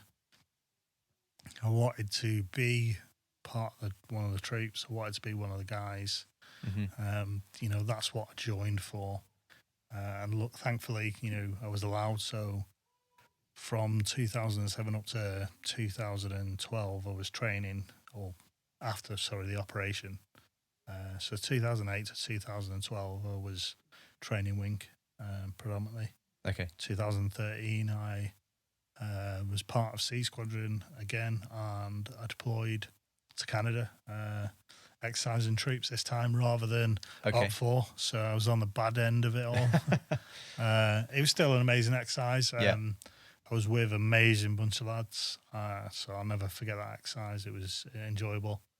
Is that like 3 months? Yes, it's a 36-day exercise. Okay. But you've got the build up to it, so fixing the tanks, getting the tanks ready, getting all the equipment, and then the close down as well. So it's about 3 months. We do 2 as well, 2 MedMans. You'll do MedMan 2 and 3 or 3 and 4 or whatever. So we did 2 of them. And then after that, 2014, I was part of the Provost. Discipline, dealt with discipline. Okay. It was me and another lad, a friend, part of the Provo team, and we worked for the RSM, walking around camp with a pay stick, telling people not to make sure you got twisters in and you bury while you're not a para. Turn your berry around, get your cap badge in front of your left eye, and the usual typical stuff. What rank are you now? I was still a corporal. But a full corporal? Yeah, full corporal. So when did you get promoted in that time? 2009, I think it was. Okay. Or early 2009. So I was corporal at the time, and then I was given acting sergeant to deploy to Canada to assist with the detention facility, the security of the camp. I was the provost sergeant for BATUS for 9 months. Nice. So that's when 2014, or was that 2015? 2014. 2014, yeah. Yeah. Okay. How was that then? Because you got out there as an enemy. You've gone out there as the troops that are training, and now you've gone out there as essentially DS or director staff type. It's not DS. You're still excising troops. You are still excising. Okay. Yeah, you're still excising troops. The difference is I predominantly run the camp, so the discipline side, where drinking most of the issues were, assisting with. I also actually deployed on excise and helped with setting up a detention facility for OPFOR guys. Right. Okay. On excise. Okay. And then come back into camp and assist with running off the camp when the guys were out on excise. You'd have soldiers returning off excise that were injured, so they needed someone to work under. So daily tasks, I'd issue them to individuals that were injured, whether, if they've broken a leg or they're waiting to return back to the UK because of the severity of their injury. Right. I did that for about 9 months. It was enjoyable. It was the biggest BATUS they'd seen. I think there was 2,500 troops. They had to set up a camp city, which luckily they didn't get to use much of. That's how many troops were out there. So discipline-wise, it was terrible. And we had the Black Watch with us. Yeah. So if anyone knows the Black Watch, they're quite renowned for discipline and they are problems. They are. So one of the most memorable issues was I heard this commotion, so I slept in the guard room. My room was next to the main desk of the office. My guys slept in the guard room as well, and then the guard force slept in there. And then the detention facility was all attached in this one building. And there's this commotion going on, and I could hear what the hell.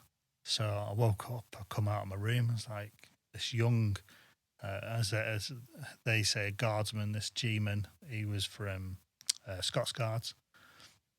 And because he was Scots Guards and not Black Watch, they made him stag on all night. And I said, where's the NCO, where's the corporal, the guard commander? And he just said, he's gone out on the piss with the lads. I was like, what? He's gone out for a drink. So he just went out, just left camp, went out drinking all night, and left this young guardsman, this young lad, to stag on all night. So I was absolutely fuming.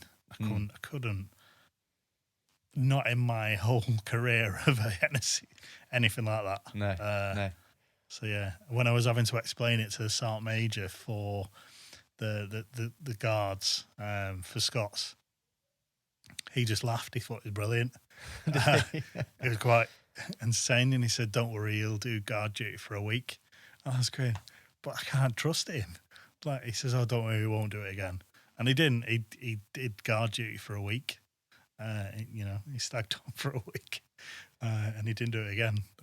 But they're a odd bunch of people. They'd solve things with fists. Yes. Where in our unit, that would never, not in a million years, would that happen. It's very funny. I've heard a few stories about the Black Watch. One of the guys I used to be stationed with, actually roommates, and hopefully get Gilly on this podcast, but his dad used to be an officer commanding of the Black Watch out in Germany. So I've heard some stories. It's definitely quite interesting. I just want to mention that it's quite strange, I suppose, that you're now in charge of security discipline, and at the beginning of your career, you were hanging out with the bad boys. So how it flipped over those years was quite interesting. That tends to normally happen. Probably the best person for discipline is the one that has been in trouble. Yeah. And so I remember one of my previous Provost Sergeants, Frenchy de Bourne, he probably was the best person to be a Provost Sergeant. He was like 6'4", and he was built like a bear, a grizzly bear. Yeah. He was ginormous. So that's why he was perfect. But his career, he was also, in a lot of trouble through various different things, mainly fighting or whatever. And like he says bad boys always come first. He said good guys never get noticed. It's true. It's true. So I've got friends who now sergeant majors that have done some bad things, but if you're good for 6 months, you get noticed and you get promoted, and that's what happened. Yeah. I think that's how I got my Lance Corporal. Was good for 6 months, and they said, "Oh, he's a really good lad now, isn't he?" Here we go. Fantastic. So you come back after an enjoyable 9 months there, back to unit. Yeah, back to UK, and then what's next? Through this whole process during 2010, I dislocated my shoulder. How? Playing rugby, playing for the Royal Armoured Corps. Okay. So you were a good rugby player? I'm not sure I was good. I'm just big, and that's all it is. Not too bright, hit big things hard. so yeah. I enjoyed it, really enjoyed it. I used to play football as a kid, and I was always in goal or in defence and so forth. And then when I joined the military through Harrogate, I got given the opportunity. Sports, I played American football for the Army as a kid. Oh, nice. I actually deployed to America. Did you? Yeah, okay. And played against American teams. And I also played rugby and did some boxing and stuff like that. And the American football thing you could never go any further. That was just a Harrogate thing. Right. If it was, I would have played it permanently. Putting the pads on and hitting people was absolutely fantastic. So the other option was rugby. So it's releasing that anger and stress and so forth. And so I played, from joining my regiment, I played rugby at regiment level always. And then I played the corps match, and I dislocated my arm. We kicked the ball to the opposite team. They caught it. They ran towards us. It was a big bloke. Someone shouted, "Callum, take him down." So I ran towards him, put my arm around him, and felt this weird pain. And I sort of led on the floor, not being able to move my arm. This tingling sensation and just nothing happening. So I stood up, I ran off the pitch saying, "My arm's not working." And it's probably a dead arm. So I took my shirt off, and then thinking about it, I must have relocated it when taking the shirt off, because my arm was like just a bit painful, like a dead arm. And I was going, "Oh, it's working now." I stayed off for a bit. The lad that replaced me got injured, so there was no one to go back on. So I went back on, and instantly, as soon as the first tackle, my arm was just out, just hanging out. And I knew this isn't normal. It's over here now. So I ran off, and I was in a lot of pain, a lot more than previously, the first time I did it. So then the medics there were like, "You dislocate, you need to go to the hospital." So I went to Dorchester A&E to have it relocated. And there's various different ways they can do it, but at the time, the doctor, how he did it, I sat on a chair, there's the bed, you put your arm on the bed, and then they use the full force, and they sort of lean back and twist and push it in place. And when they did it, I disappeared down the side of the bed. I fell Like you going from this unbelievable pain to nothing. So I disappeared, and he sort of leaned over the bed and was like, "Are you okay? Where have you gone?" And I just said, I feel like I've just come." Oh my God.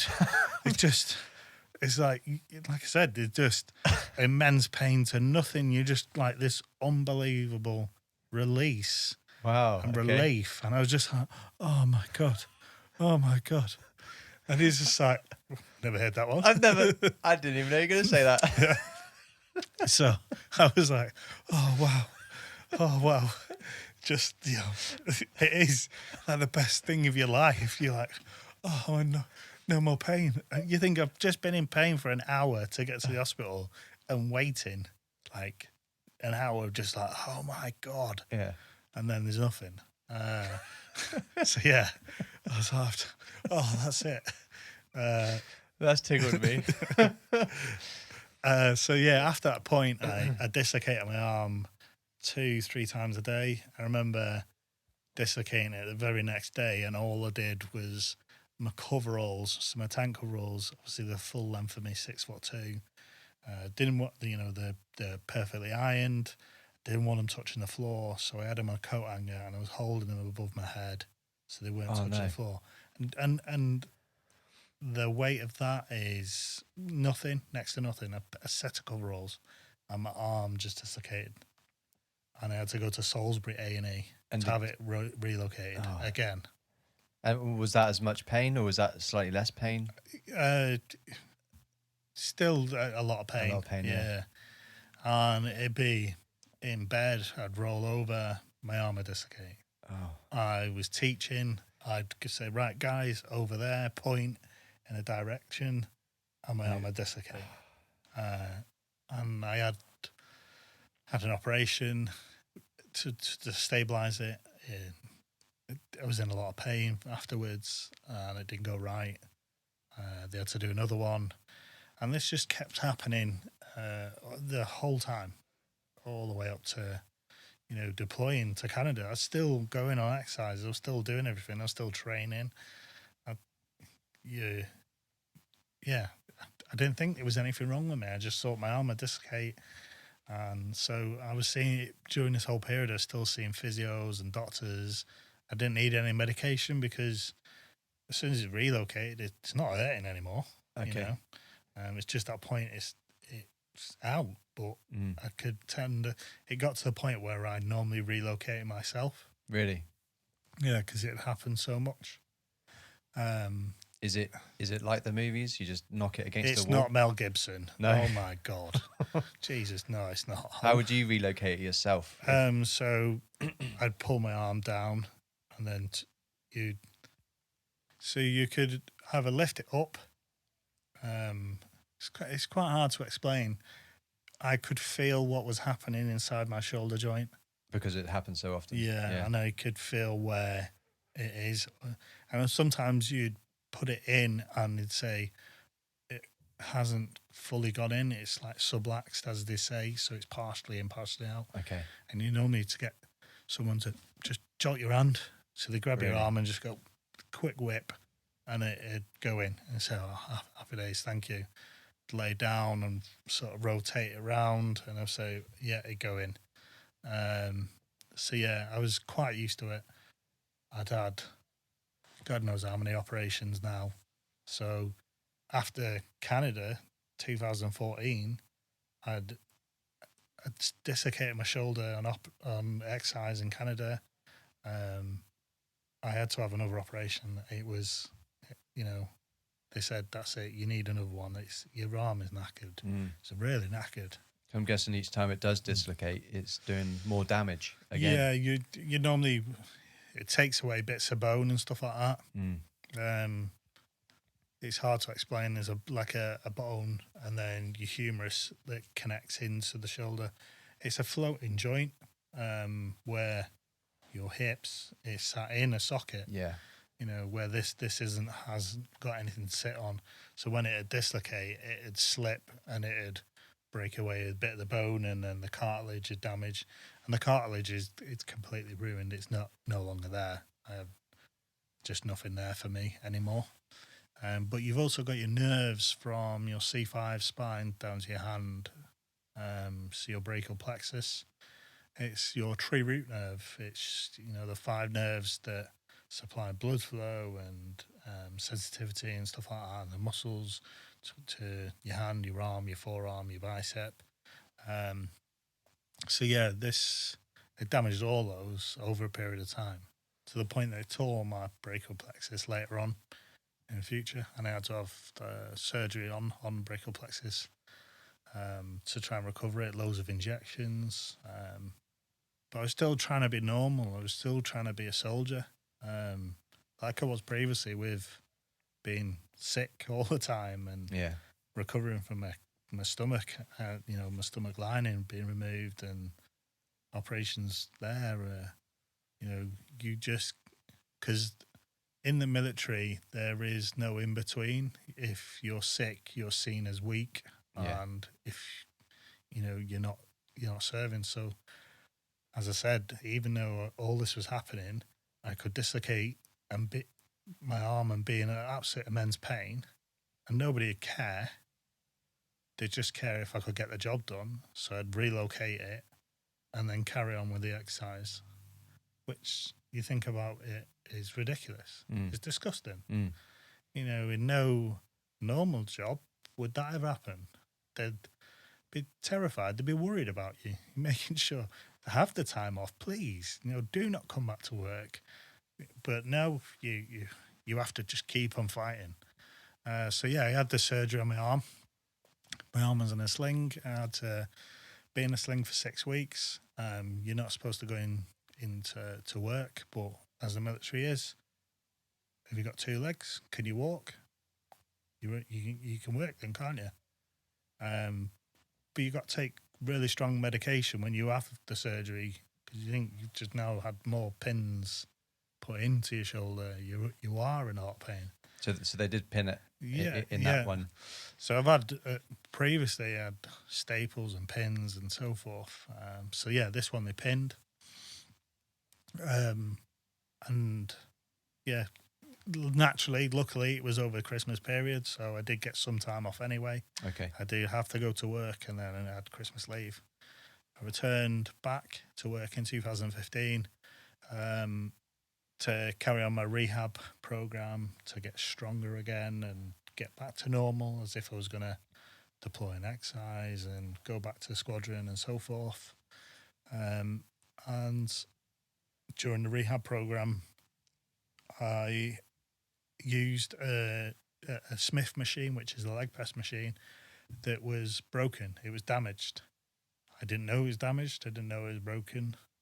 It should have been quarantined. It hadn't. The military are at fault of this, and they've admitted liability for it. I damaged my back. 140, 150 kilos dropped, and felt like an elastic band had snapped to my back, and I just rolled out the machine like screaming in absolute agony. So you were a full stretch type thing with the weight on top of you. Yeah. And so it was horrible. The pain from that. I know this hurt, but when your back goes, you can't move. You're screaming. I was literally screaming in pain. So yeah. And so what happened then? Did you were taken to hospital? I'm guessing. Taken hospital, X-rays and so forth. And then back to the medical centre. See a doctor. Could barely walk. I had to have a crutch. I couldn't have 2 because of my arm. So I was struggling. My car was still left in the medical centre, and I was sent home to Andover. At the time, I was living in Andover. So I had to leave my car there. I couldn't drive. I couldn't get in. I couldn't move. And I was just sent home on sick, waiting for a rehab course.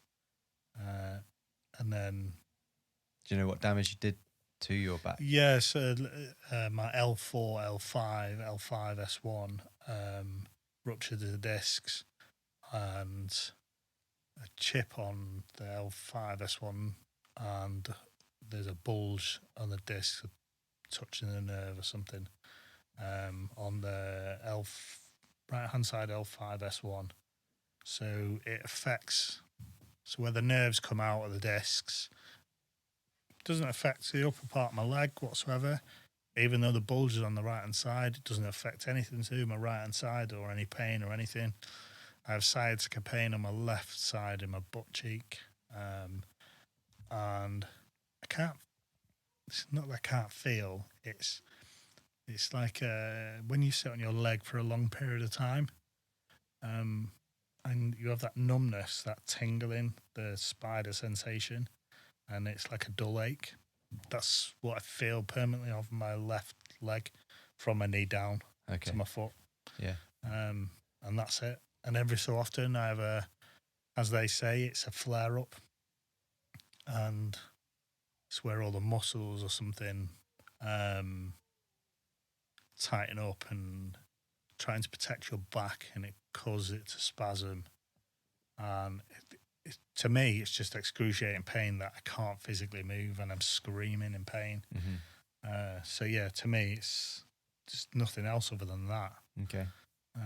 But after that point in the January 2015, I was just in and out of rehab, hospital, then deploying to Headley Court, and then sent home.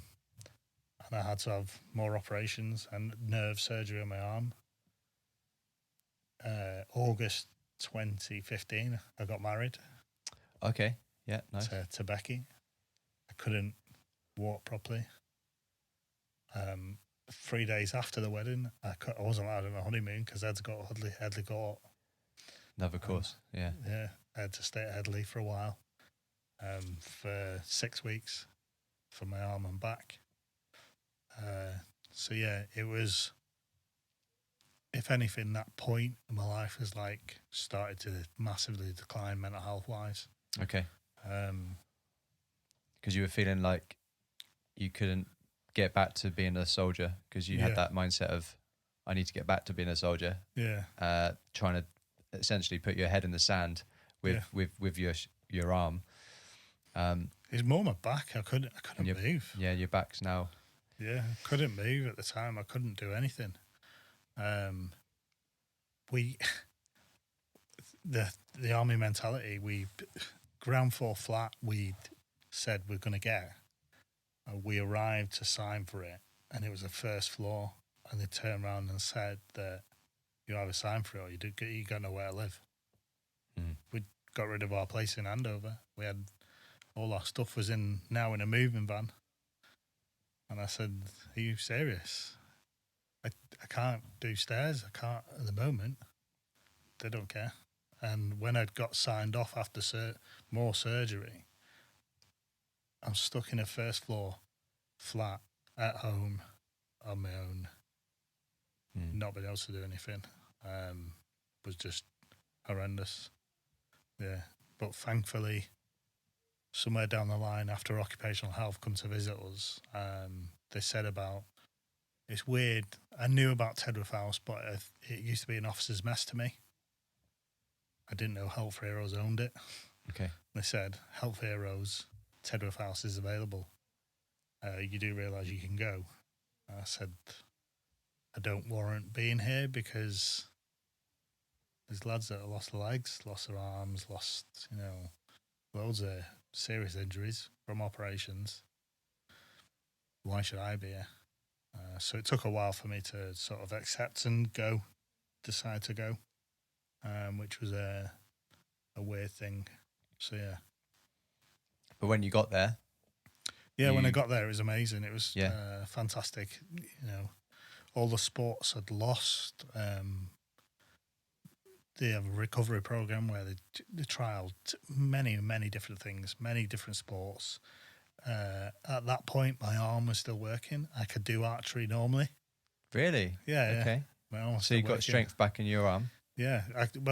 So I couldn't lift my arm past 90 degrees Right. Okay. because of the pins of where it would stop anyway. Okay. And I hadn't had nerve surgery yet. So I could hold and still do things. It was my back that obviously I couldn't walk far and stuff like that. So yeah, I tried archery, I did everything. So then when I had like nerve surgery, and then they said, "Oh, your nerve conduction test wasn't working. It wasn't firing past my shoulder." When they were actually testing it, and they had to graft another nerve to whatever and move it to a certain area to stop it from being damaged further from the dislocations.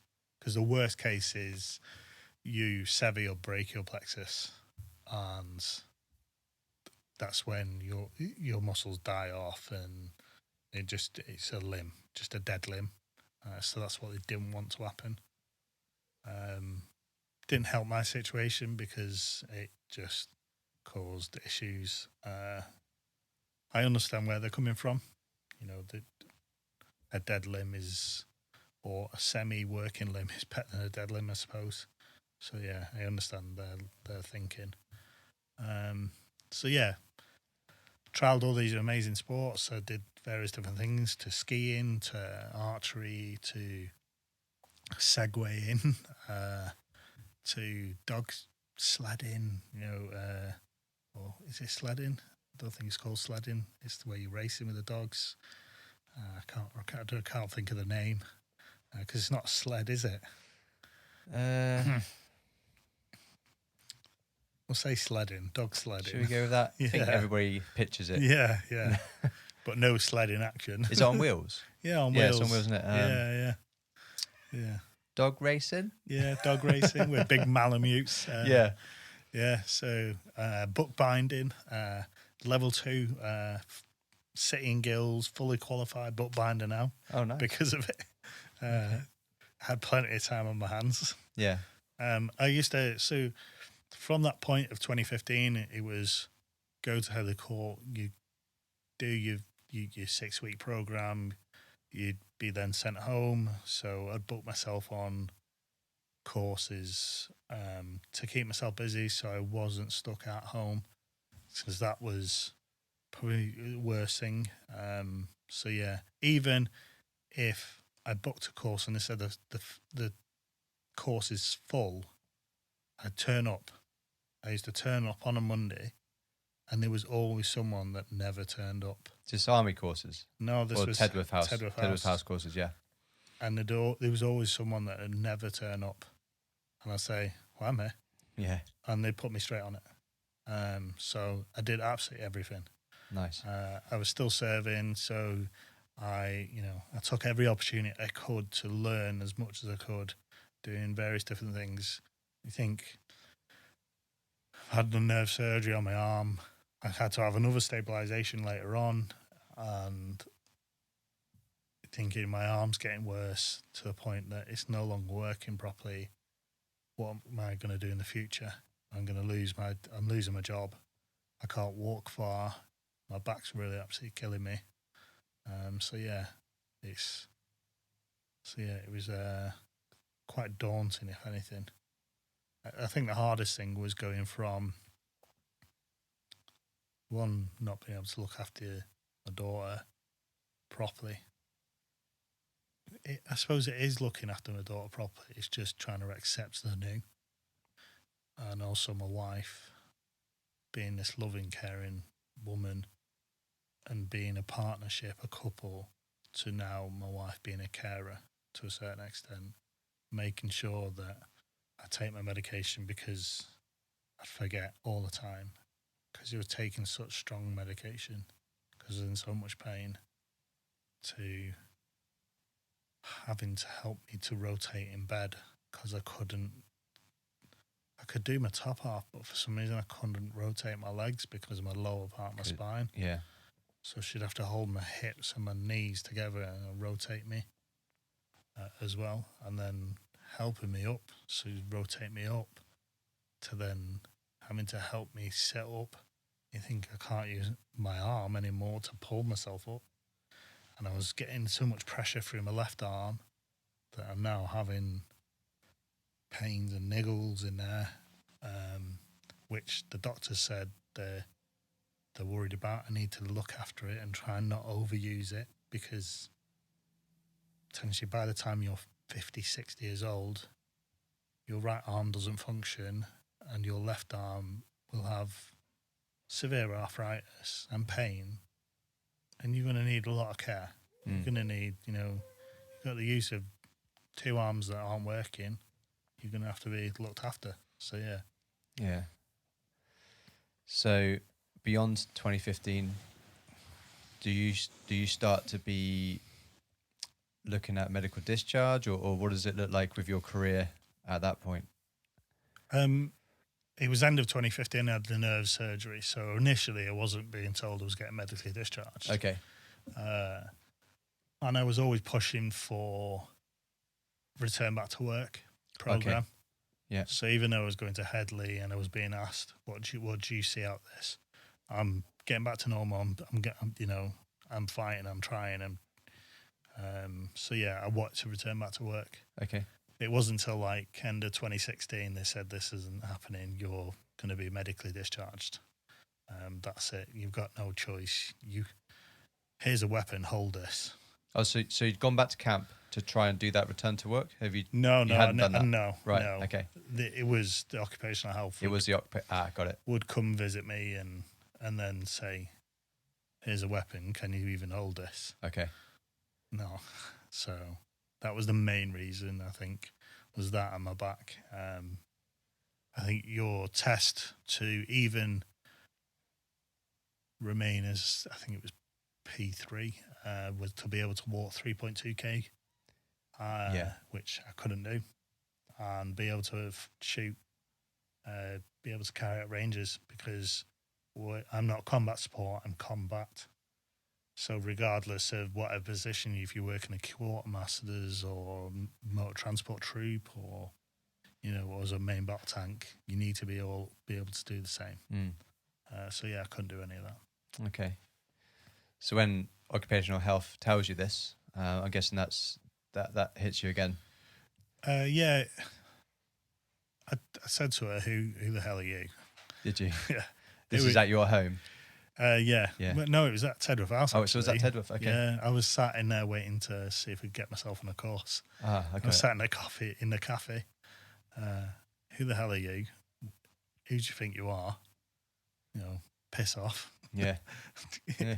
In the nicest, I didn't care that her rank or anything. I just, like, who do you think you are? I've been in the army like 15 years and you're just saying that's it. I have nothing. I've got nothing else. I've got no education. I've got nothing. That's me. So yeah, I was extremely angry. I was more angry with the I don't know. No, I was happy. I was fine. I was fine with everything that was happening. I come to terms with it all. I was just more angry that I was having to leave the army to start a new life in Civilian Street and still have to have surgery. Where, how can you carry on your life normally? How can you carry on working when you still got to have surgery all the time? Since leaving in the last, how many years? I'd say 2 and a bit years. I've had 3 operations in 2 and a bit years. Which I see it as the army should be doing that. You know, trying to live off a pension and benefits and having to approach Tidworth House caseworkers and get food banks. They used to go down to Tesco's and pick up food parcels for me because I couldn't afford to eat, because we could just pay the bills, because my wife didn't class, she classed over the benefit sort of criteria. But if you're just on the cusp, it still doesn't help. You can afford to pay for your rent and your bills, and you can afford to pay for a bit of food. But when you've got a child that's saying, in the food bank it might be soup and rice mixed together, how can you feel for food? How can you feed a 10-year-old some rice and soup together? So yeah, I think, I was quite angry with the army. Yeah. I'm in this position. I'm still having to have surgery. That's their problem, and they don't care. So when do they actually discharge you? Is that in 2017? 2017, so beginning of November 2017, I was medically discharged. And still in a marriage quarter in Tidworth. Literally the day of being discharged, receiving a letter saying, "Get out your quarter. It's now ours. We want it back." How long did you have to get out? You've got 3 months.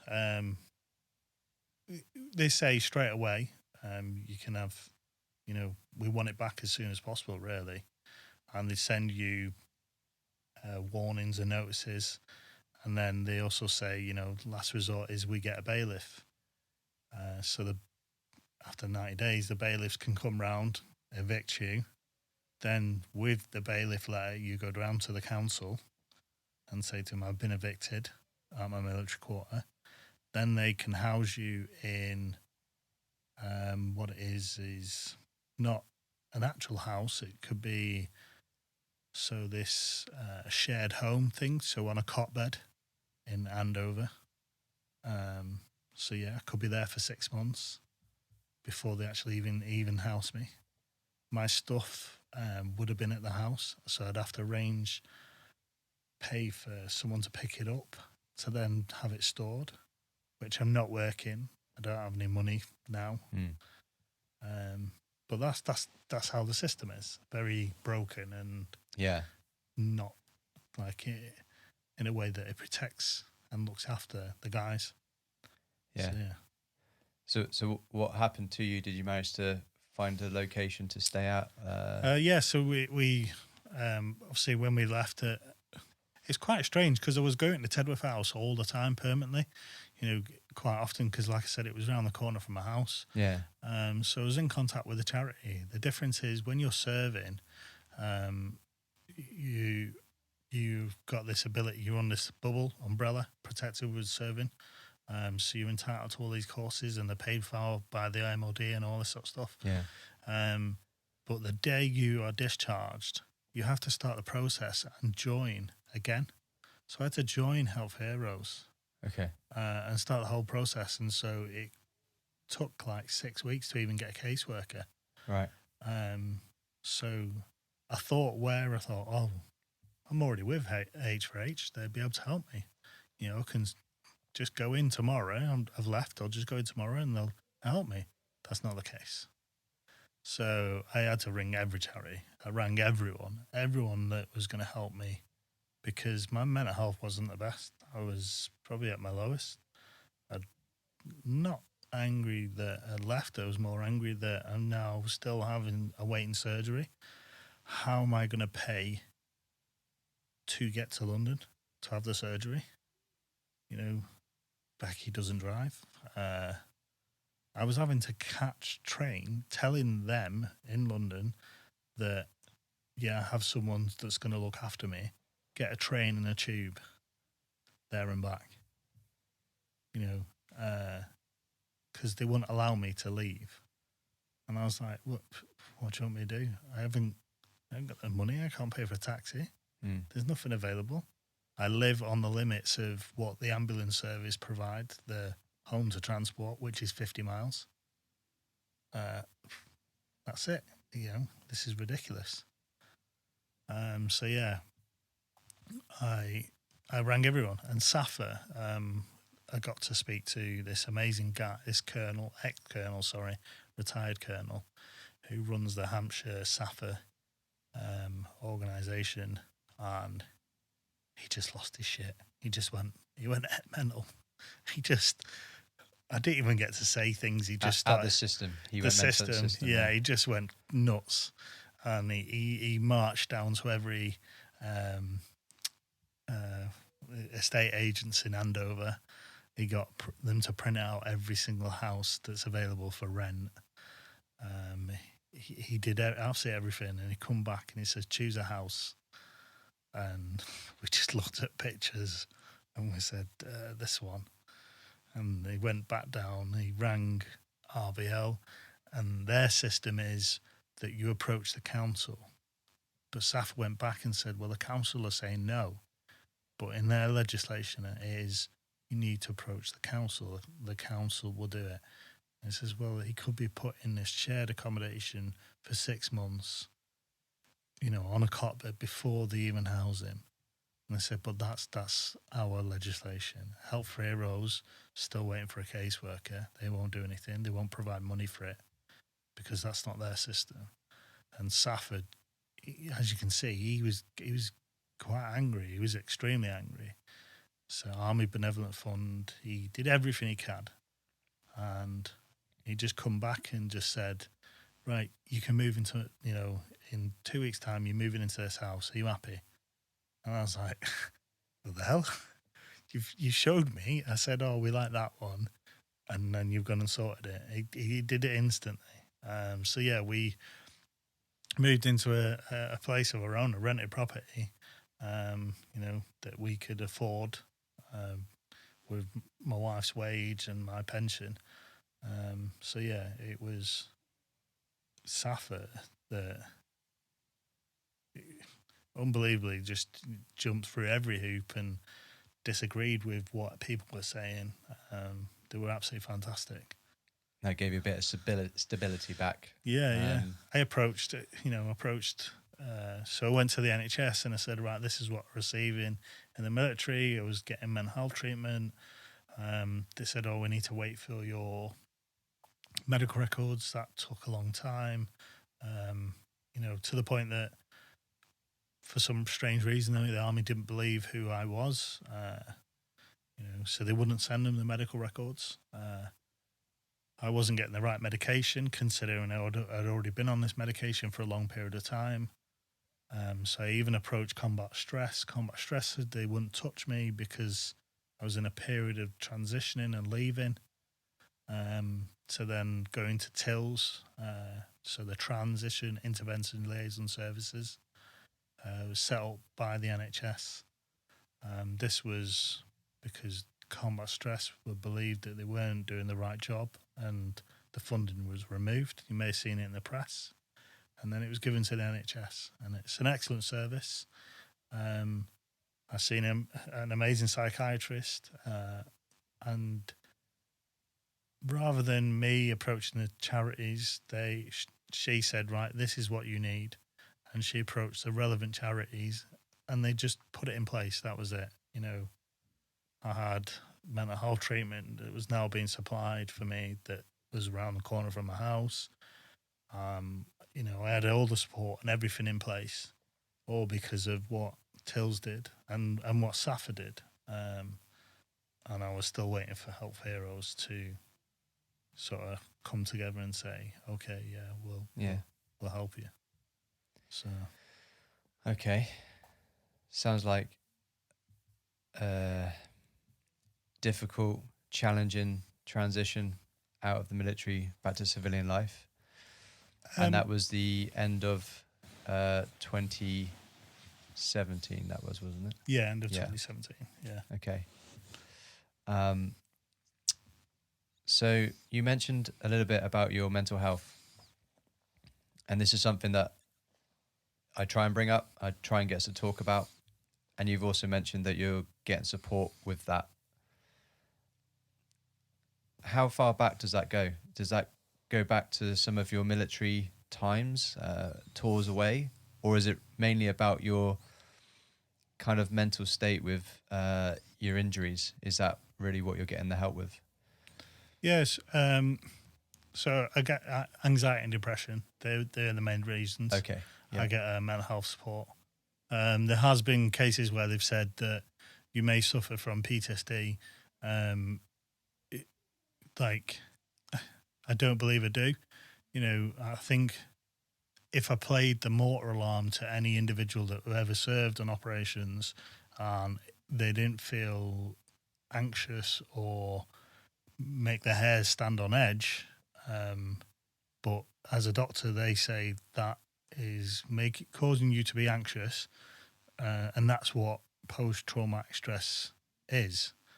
But like I said to them, I said it doesn't affect me if that's the case then.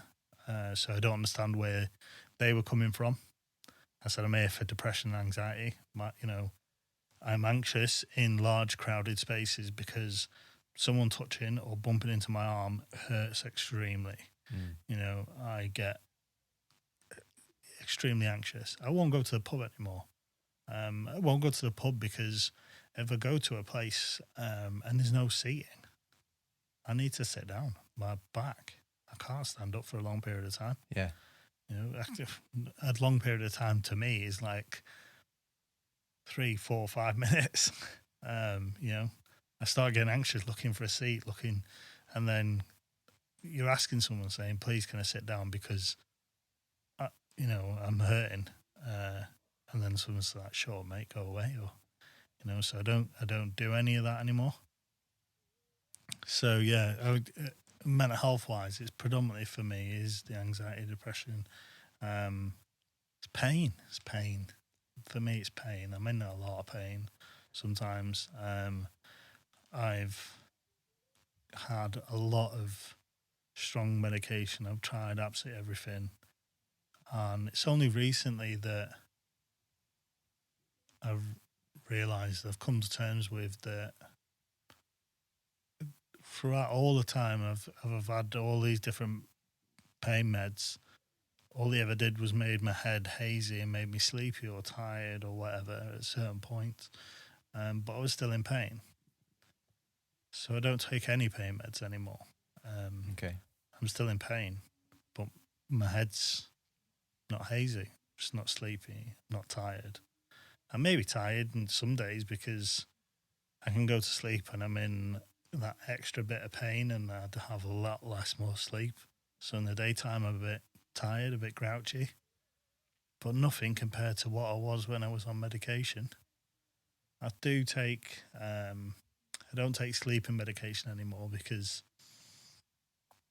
I used to have to take it early so I didn't feel groggy in the morning, which is hard to then try and work around the medication because if you took it early, I would go to sleep.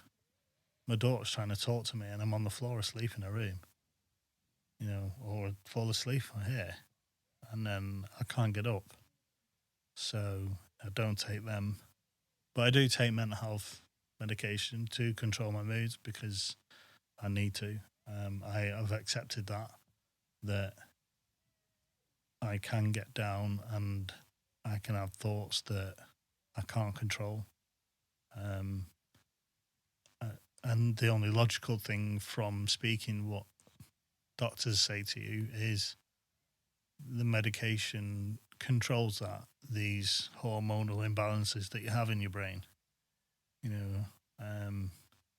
but then on another aspect, they say to you that you can control these by what you eat and the exercise you could do. So are they saying don't take the medication and control it in other ways? By doing sport, by doing exercise, by food, what you eat? So it's very confusing. Yeah. When you're just a person, you haven't studied what they study, and they don't explain it in the most simplest term.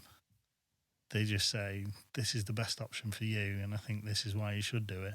But you've got a choice. You can choose, but I recommend you do this. Yeah. You're already confused. Yeah. So you don't know what the best option is. So, yeah, I do take medication every so often because I do get low. I don't think that'll ever go because my pain's always there. I'm always in pain. I get angry at myself more than anything because I can't pick my son up. I hold him He's 10 months, he's almost 10 months old. And if he has a tantrum and throws himself back, I just have to put him down on the floor because I can't control that. I haven't got two arms like everyone else to be able to hold him. So I let him do what he's doing. And I get upset with myself. I get angry. But I do other things, you know. I enjoy making his food because I know I can do it. Okay. Yeah. So I always make his food. I always go out my way to buy different things for him to taste and try. And so, yeah. And that's what it is about me testing. It took me a long time to try and figure out myself. And then you throw a baby into it. And you know, having to figure out yourself again with a baby. So yeah, my mood can be bad and I can get anxious and I can get really depressed. But seeing his face makes you happy to a certain extent. But also it makes you sad at certain points because you just know that the military is the worst thing ever because we always looked at the bigger picture. And that's what I hate about everything is it's made me look at the bigger picture all the time. And I know that the bigger he gets, I look at the bigger picture, the more he's going to want to do and the less I can do for him. So swings and roundabouts. It's hard. Yeah. And trying to concentrate maybe on the here and now rather than the bigger picture. But it's the military. Yeah, it's the way we're trained, right? Yeah, it's the hardest thing is everything that it makes you a good person, you know, to a certain extent when it comes to the job I do today. And when I talk about resilience and risk and behaviours and human behaviours and stuff like that. Everything that I did from the military has made me good at what I can do today. And it is looking at that bigger picture. But it also can hinder you in other ways. Okay. Like we just said now, you know, having to be in the here and now. Yeah. It's the hardest thing. So yeah. Well, I'm going to wish you the best of luck in regards to mental health and staying strong and trying to allow yourself to enjoy the here and now, despite us being trained for the bigger picture. But in regards to fully transitioning into civilian life and being a civilian now, how has that been for you? And you don't have to mention the company you work for now or anything like that if you're not allowed. But how is it being a civilian now that you've got a bit of stability with family? Being a civvy's good. You know, I class myself as a civilian and a veteran, whatever people would like to class themselves. I don't like to put myself in a category. I'm just a person, an individual. I'm me. I'm a dad. I'm a husband. That's it. That's my category I'm putting myself in. Yeah. You know, my past job was what I did in the military. I'm proud of what I did. I'm proud of who I served with and the people I served with and the people I served under, or, you know, whether or for or above. With my civilian job, I'm excited because I've been given this amazing opportunity to test myself as well as find different aspects. So I'm a performance coach. So I deal in performance, human behaviours and leadership, a lot of coaching. Initially it was the coaching side of things I was hired for. But when I delved into the coaching within the business, that we realised that there's loads of other issues that we need to deal with first. So it's changed to more performance now, human behaviours, risk, leadership. They're like the three main things. To developing now courses, various different courses. And yeah, I deliver these courses. And it's exciting. It's, it's allowed me to challenge myself. My son and my daughter and my wife has allowed me, having a son has pushed me to develop myself mentally and physically, and challenge myself as well, to the point to buy a house, to get into working, to apply for doing a degree. I'm doing a teaching degree as well. Yeah, applied to do another degree as well in psychology. So human behaviours was a thing. I did various different courses. Did coaching courses, coaching qualifications. I did NLP. So if people don't know that, it's neuro-linguistic programming. If you speak to a psychologist or a psychiatrist, it's the voodoo part of, it's the Derren Brown of psychology, the disbelief, what would you say, a hypnotism side. So I've tested both of those, the study side and the NLP. And that's why I come down to the point of doing the psychology side. Okay. The proven practice, and understanding the human brain and why it works. And also allowing to help myself, really. I like people, I like to understand people, but also I like to understand why I'm like this. And it's about the here and now and accepting who I am now. Yeah. For me to move on. Yeah. So I've accepted who I am. I still look at the bigger picture, and I still accept that, there's things that I'm not going to be able to do, and it does make me upset. But I can only move forward and try new things, thinking about doing new things, and yeah. So. Cool. Well, it sounds like that's slowly becoming better and better for you, which is great to hear. Yeah. And I suppose I just want to go back slightly. You mentioned then trying new things.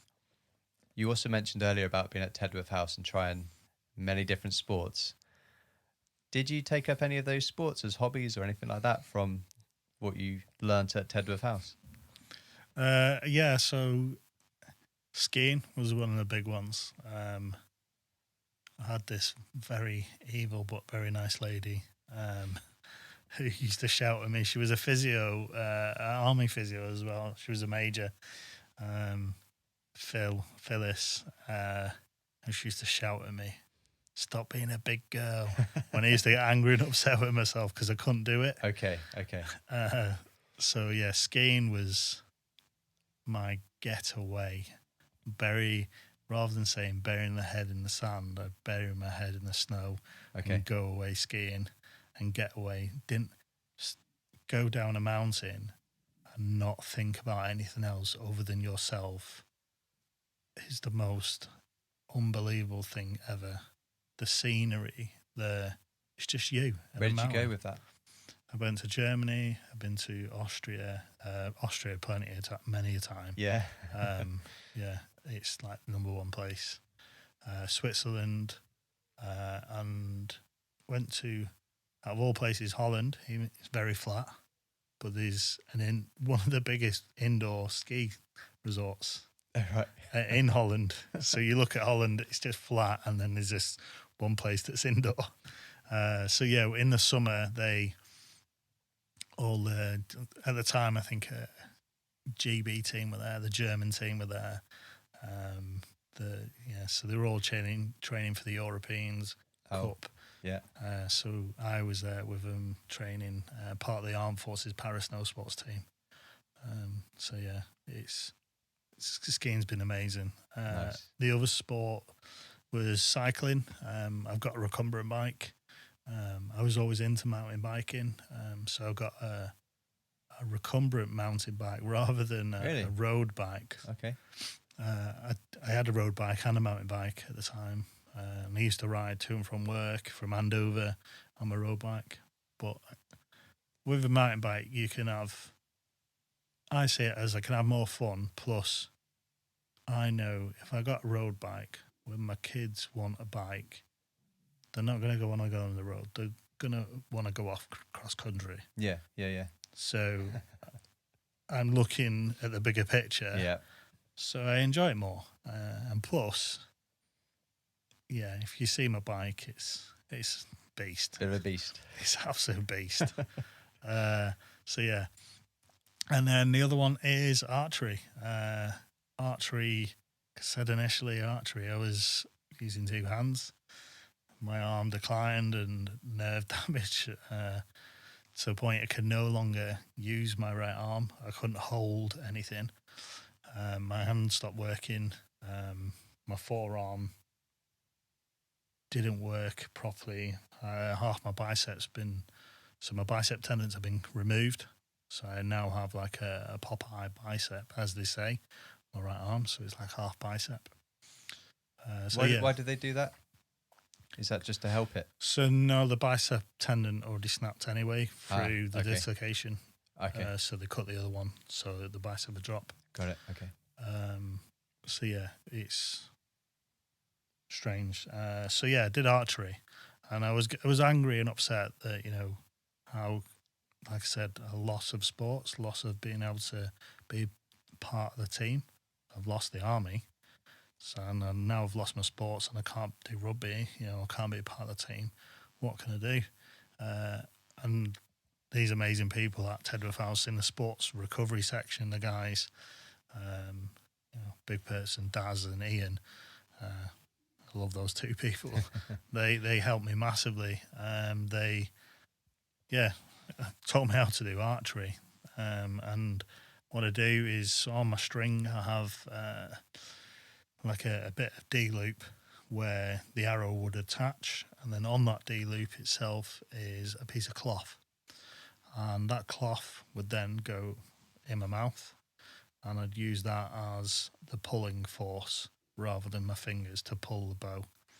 So I'd bite down on the cloth and then push away with a recurve bow, allowing me to stretch the bowstring and stretch the bow itself. And then just release with my mouth, allowing the arrow to fly into the target. Initially, when I started it, I had to test left and right mouth, and you know how I'm going to do it, which eye am I going to use, left eye, right eye, because all my dominant side, my right side, you know, my right arm's not working. So yeah, I was very confused with it all. So whenever I was aiming at the target, I must have been hitting about 10 metres left of the target. Yeah. And I think they still got quite a few holes in Tidworth House in the wall. And they weren't bothered. The lads, Ian was just like, yeah, don't worry about it, mate. We'll just keep on. And they let me all day just keep on going, keep on trying. And I honed it in. And it wasn't, once I honed it in, it got to the point that it's more stable because there's less, you know, your arm's lifted up, and you've got your shoulder joint, your elbow joint, your wrist, then your fingers. You've got all these joints and then all these muscles, and then you realise that I've only got my teeth, so I was more stable than what a person with an arm with. So when we started doing the little competitions, a little messing around, and you know, saying, "Oh, let's hit this target. Let's see if you can do this. Oh, let's make it a bit of fun." I was beating everyone, and that's when that buzz, that you know, that urge you want to go, "Oh, I can do this. Let's do it. I can take this further." So yeah, I absolutely love archery, and I've got a fantastic bow. And I had,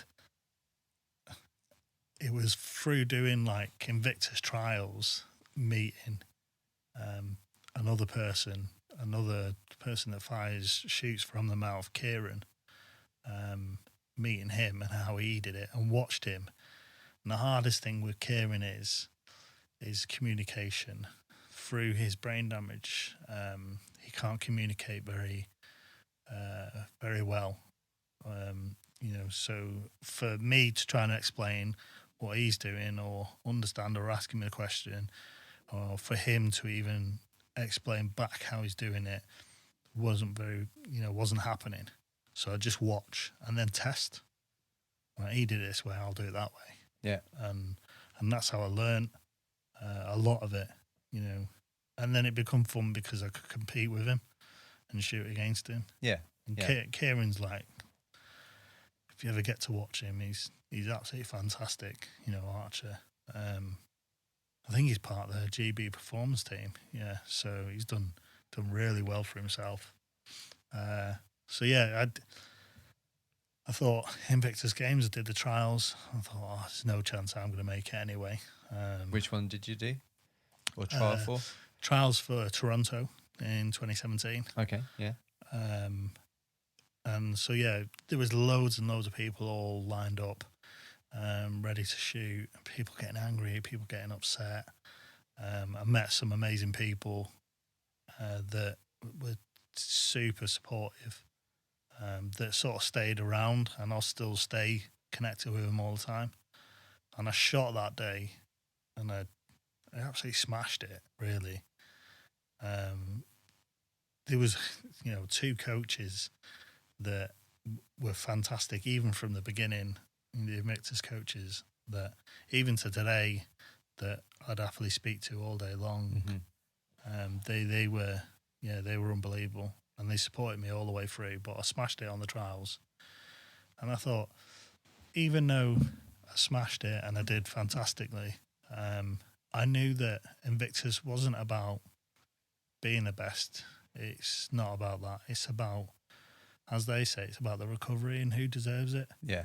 And I always said, I'd happily not take a place if someone like Kieran could have my spot, because I could see the benefit of what he got from it. So there was I'd always look at someone else and say, well, I think they deserve it more than me, because I know my life can feel crap at sometimes, but at the moment it seems like the way they are, they're probably a lot worse. So I feel like they deserve it more than me. So I was always super supportive and helping each other, and I was the team. That was it. I was team, look after each other, always there for each other. And that was the reason I got it. That's the reason I got selected, because I was supportive. That was it. Nice. I was there for each other. So yeah, it's, and I went to Toronto. It's phenomenal. Yeah, how was it for you? It's unbelievable. Yeah. It was like being cheered and as if you're a celebrity, and police escorts and screaming, and it's strange, very strange. Doing the one show and doing the filming for that, and I remember it. I just got my bow, so I'd literally received my bow that day. Saved up some money and bought it, not even been able to practice it or anything. And then I had to take it to the one show to shoot. And the opening scenes was a big target, and it said, the one show, I'm Invictus. And then there was 2 balloons, and they had to shoot both of them. And it was daytime, and when that was filmed, it was pre-recorded. So I could practice all day long, which was fantastic. And I did it, and I shot it first time, and I hit, and I was like, oh, that's over the moon. That's brilliant. Well done. And I did, I'm Invictus. And I was like, okay, right, how's the next bit going to work? So it's daylight when I did that. And I said, right, we're going to the studio. We're going to do all the talking. We're going to do all the little bits. This is all live. And then at the end, you're going to close the show. You're going to go outside and you're going to shoot various different things. So they're going to choose what they take away, the celebrities, okay. What they take away with them if they were going to, when they travel to Invictus. And I didn't know that, like now, we have these lights shining on you, okay? So I walked out of the studio outside, and the lights were shining as bright as anything next to your face, all over. And I said, I can't see the target. I can't see the target. And this is live. This is live. I was going, I can't see the target. And Matt Baker was just going, you can't see the target. You know, we've buggered up here. And he says, just like whispering, just do your best, mate. No. And I was just like, oh my God, everyone knows I'm on this show. It's been publicised, everyone, all my friends, all the Invictus team, everything. And I thought, brand new bow as well. I'm screwed. I'm absolutely screwed. And so, yeah, they all said, right, what do you want? I want a teddy. So now I've got here a little teddy on a target, like a picture of a teddy, sorry. Hit the first one. I'm like, oh my God. I'm sort of just guessing it here. Oh, yeah. The next one, I can't remember what it was, but I missed. I missed not far off, but I missed. And because it was aiming off to the right and the bottom, and as that, so I was now having to look over to the right-hand side, and this is when Matt Baker was saying, like, turn it off. But they couldn't, because they wouldn't have been able to see me properly. So, yeah, I missed it. And then the third one was, they overran, and they said, oh, we're going to put the third one on social media, but can you do it? And I hit it. Okay. So I hit the third one. That was on social media, and they said, well done, and all this sort of stuff. But all I got was, you missed. That's it. Not, well done, we're on the one show, you hit the 2 balloons, you hit the target, or you hit the third one, you missed. That was it. Just everyone. Oh, you missed. What, all the team members? Yeah. Team, friends, everyone, family, Really? everyone. You missed. That's it. And I was like, I literally couldn't see. You don't understand the lights. And they're like, you missed. And excuses. I was like, I genuinely, it was horrendous. And so, yeah. But the day, I didn't really care. Yeah. I had the best day ever. I've still got the video. I've saved it. I couldn't care what anyone says. Yeah. I got to do it. No one else. Yeah. You know, out of all the Invictus Games, no one else has got to do that. No. So, Yeah. I'm not. You Yeah. know, for me, it was absolutely fantastic. Well, this was prior to going, wasn't it? Yeah, it was. I think we were leaving like a week later. A week later. Okay. Yeah, so it wasn't, you know. And then you flew out there, and how was that experience? You mentioned it was great, and you felt like royalty, maybe? You felt that way? Because so flying to Toronto, because of my back, it didn't help the situation. It was like 8-hour flight. I'm guessing this is the first flight since the injury, right? Yeah. So flying there, having to get up all the time and walking around, I was in a lot of pain. And on the other side, I said, I'm in a lot of pain. I'm really, really struggling now, and I can't. So I had acupuncture, I had physio treatment. They were rubbing me down like 2-3 times a day, daily. And I was doing everything. I was keeping myself so mobile. You know, I was stretching all the time. Every opportunity I was stretching. I was putting heat packs on me, and I was getting, my pain levels were getting more and more and more. And then I was doing discus. Okay. So so just before you carry on, so you were going to do discus? Discus, shot put, and archery. And archery. Okay. Yeah. So you were going to do discus. Yeah, I was going to do discus. I was practicing. Yeah. And obviously you have to rotate. And so I rotated and my back just went into spasm. Oh, no. And I just upright, you know, rigid as anything, just collapsed on the floor, screaming. And I mean screaming in pain, in absolute agony. And the ambulance crew, you know, I think the fire crews over there in Canada, Yeah, the fire crew or the ambulance crew, how they work it, I'm not too sure. EMTs or something like that. Okay. So yeah, they come and got us immediately. They took us back to the hotel, the Invictus Hotel, the Sheraton, and there's a specialist doctors and teams and physios and everything there. And I had the coach from the tennis, Invictus tennis coach, the Brit Team GB. He was with us. He stayed with us the whole time. He's in a wheelchair, and so yeah, I'd led on this bed, and he says, "Right, I need to assess you. I need to rotate you over and check your back and have a feel where the pain is and stuff like that. I need to lift your legs up." And when he lifted my legs up, I screamed in pain, and then I didn't know, but he's like, "Do you know you're weeing yourself?" And so I knew there was something wrong. And it was just because of the nerves. The nerves were so inflamed and sort of being pinched and stuff like that. So yeah, I just started crying. I just, I've ruined everything. That's all I saw in my head.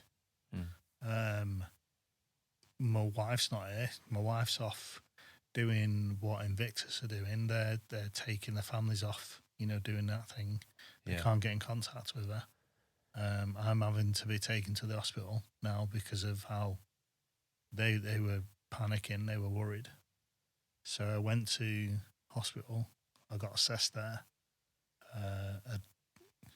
The system's different to the NHS. It's all private.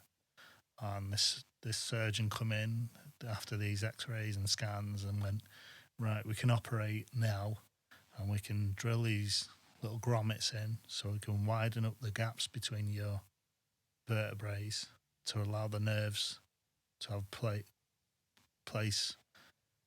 I'm on my own. Nobody's with me. No Invictus team. No Invictus doctor. Not my wife. Nothing. Just me. What do you say to him? And so I didn't. I said, can someone ring this number, please? So yeah, that's when the Invictus doctor come over and he says, I don't think you should have this operation because you'll be stuck in Canada on your own for a long time. So I didn't have it. Didn't have an operation and didn't have anything. And I'm still serving as well. Oh yeah, of course, yeah. We'll when you get back to the UK, we'll look at it. We'll bring you back into Headley and we'll look at it. I said okay. I agreed everything they said. I said that's fine. I'll do it. So put in a wheelchair because I couldn't walk. And then in Canada, their medication's different. So even our UK doctor was like, have you got paracetamol? Paracetamol doesn't exist. So he had to Google what the compounds of paracetamol is. And then they had to Google the compounds. And the closest thing to them was Tylenol. And Tylenol plus is with like caffeine and codeine and something like that. So these are over-counter stuff, which we would normally, codeine, we'd have to go to the doctor to get. Yeah. So it's quite strange as well. And all they did was OxyContin. Over here, they would not dream of giving Oxy in the UK. In Canada and America, this is why the biggest drug epidemics ever is because of Oxy. And our doctor was like, have you got anything else? Like this, you can't just give him Oxy. And he went, no, 50 milligram Oxy will be fine. No. And so he says, I don't care who you are. You're a British doctor. You're nothing to do with this. This is my patient. I'm the doctor. And I said, I don't know what to do. I'm in a lot of pain and I need something now. And so, yeah, I had Oxy. And so because of that, when I come back to UK, I was stuck on Oxy for a long time. Okay. Trying to get weaned off Oxy took a good few months. Yeah. And there's a lot of itching in the nose. Was there? Yeah, a lot of like rubbing going. What the hell's I'm twitching. There's something going on there. Yeah. And you saw me like, even though I wasn't having a surgery, and I said, right, that day, the shooting, the archery competition starting, and I said, well, if I'm not staying here, if not doing any surgery, I'm not staying here. I said, I've got my tablets, I've got a wheelchair. I'll go to the thingy? And the Invictus were like, well, I don't know what to say. I said, just get me there and I'll do what I need to do. So I went and I shot. The people were stood behind me just in case. Yeah. But I stood up out of the wheelchair, I shot, and I shot really good. I got right on the first round. I got rid of all the people that were not successful or didn't get score very well. And then I went through to the head-to-heads. And I remember it was a Romanian lad. I shot against him. I beat him 3 points. Then I went against this big American guy. And he being American, like, yeah, we're going to do this. I'm going to smash you.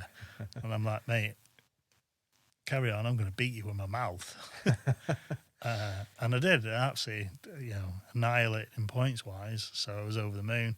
And then I got through to the next bit, which was like the 4th, 5th place or something like that. Yeah. No, the 4th. Yeah, 4th, 5th place. And it was against one of our team. And you think, I come out of hospital, we've been shooting all day. I couldn't stand up anymore. I was in tears. So I carried on shooting, but I had to stop at some point. And I had to go into the back. Even the doctor that should have been at another sport stayed with me that day because he knew that I wasn't in a good place. The physio stayed with me. They put me in a chair. I've even got a picture, actually, where they've strapped my legs together because I couldn't rotate properly. And they were manipulating me. They were acupuncturing me. They were doing everything. They were really properly trying to help. Just to help you shoot, yeah. Yeah. But I finished 4th, and that's good. I'm over the moon. I didn't. Yeah. Yeah. I wish. It could have been differently. More with my back. The whole games would have been differently. So that's why I resented everything. So I wanted to. That's why I signed up for 2018 for Sydney. But I had to have surgery. More surgery. And I mean, mate, 4th place in Toronto is insanely good considering you just come out of hospital, your back's knackered. Well, that's insanely awesome. Out of everyone in the novice category, the only person that shot with my mouth. So, and you're the only one with your mouth as well. I didn't care about anything else. I shot. I didn't care. I shot. I got to shoot. I didn't care about anything else. The best thing was all the American team were complaining. They didn't read the rules and regulations. They all brought their own bows, didn't they? And so we got given these old crappy recurves. And I was like, I've not shot with anything other than an old crappy recurve from Help for Heroes anyway. So this is perfect. This is amazing. I was over the moon. Yeah, you did really, really good. And it gave me an opportunity, that's why I sort of wanted to push for Sydney. And I got selected as a reserve place. Okay. I told them I had to have surgery anyway. So I was selected reserve, and then I withdrew. Okay. Like straight away, because I was given my surgery date, and it was August, and I think they were flying in September. So I knew I was never ever going to make it anyway. And then the one after that, I was still in a wheelchair. So there's no way I could have made any training sessions or anything. So I didn't even bother attempting to apply for it or even make any training or anything. So literally after Toronto, I did a couple of sessions for Sydney. I haven't done any training sessions whatsoever because I've had so much surgery. The whole half of 2018 was completely wiped out. Half of 2019 was completely wiped out through operations. And then at the end of 2019, I was having to rush to sort my life out, to buy a house. The baby's on the way. Yeah. So yeah, haven't sport wise for the last 2 years. I haven't thought of anything, and now we're in a pandemic. Yeah. I wish that I do cycle. I do, I'll go out cycling. I've done lots of walking. Like I live 300-400 meters away from lakes, so it's absolutely amazing. Yeah. The location we are now. So yeah, I can get on my bike and cycle, which is fantastic. But other than that, done no skiing, no archery. But there's not, say, in the future I've stopped. I will. I'll keep on going. Yeah. So the future will be more practicing and more. Yeah, more definitely. Sports. Yeah. Yeah, I wanna. I think the archery is just fun. I want to be able to do it. So, and my kids do it with me. Like, it's a cool sport. I don't care what people say. I think, like, how is it not cool? It's one of the oldest, oldest sports going. Shooting, hunting is through archery. I know we're not legally allowed to hunt, and I'm not saying I'm hunting. I'm just saying it's a really cool sport. It is. So yeah, I think I'll always do archery. Skiing, it's an expensive sport. It's Jesus. So that's on the back burner for the time being. Yeah. Babies initially. As soon as he's old enough, my mission is to take him skiing. Yeah. Nice. Maybe when he's 4 or so.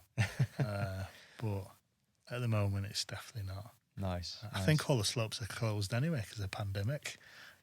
So quite possibly. Yeah.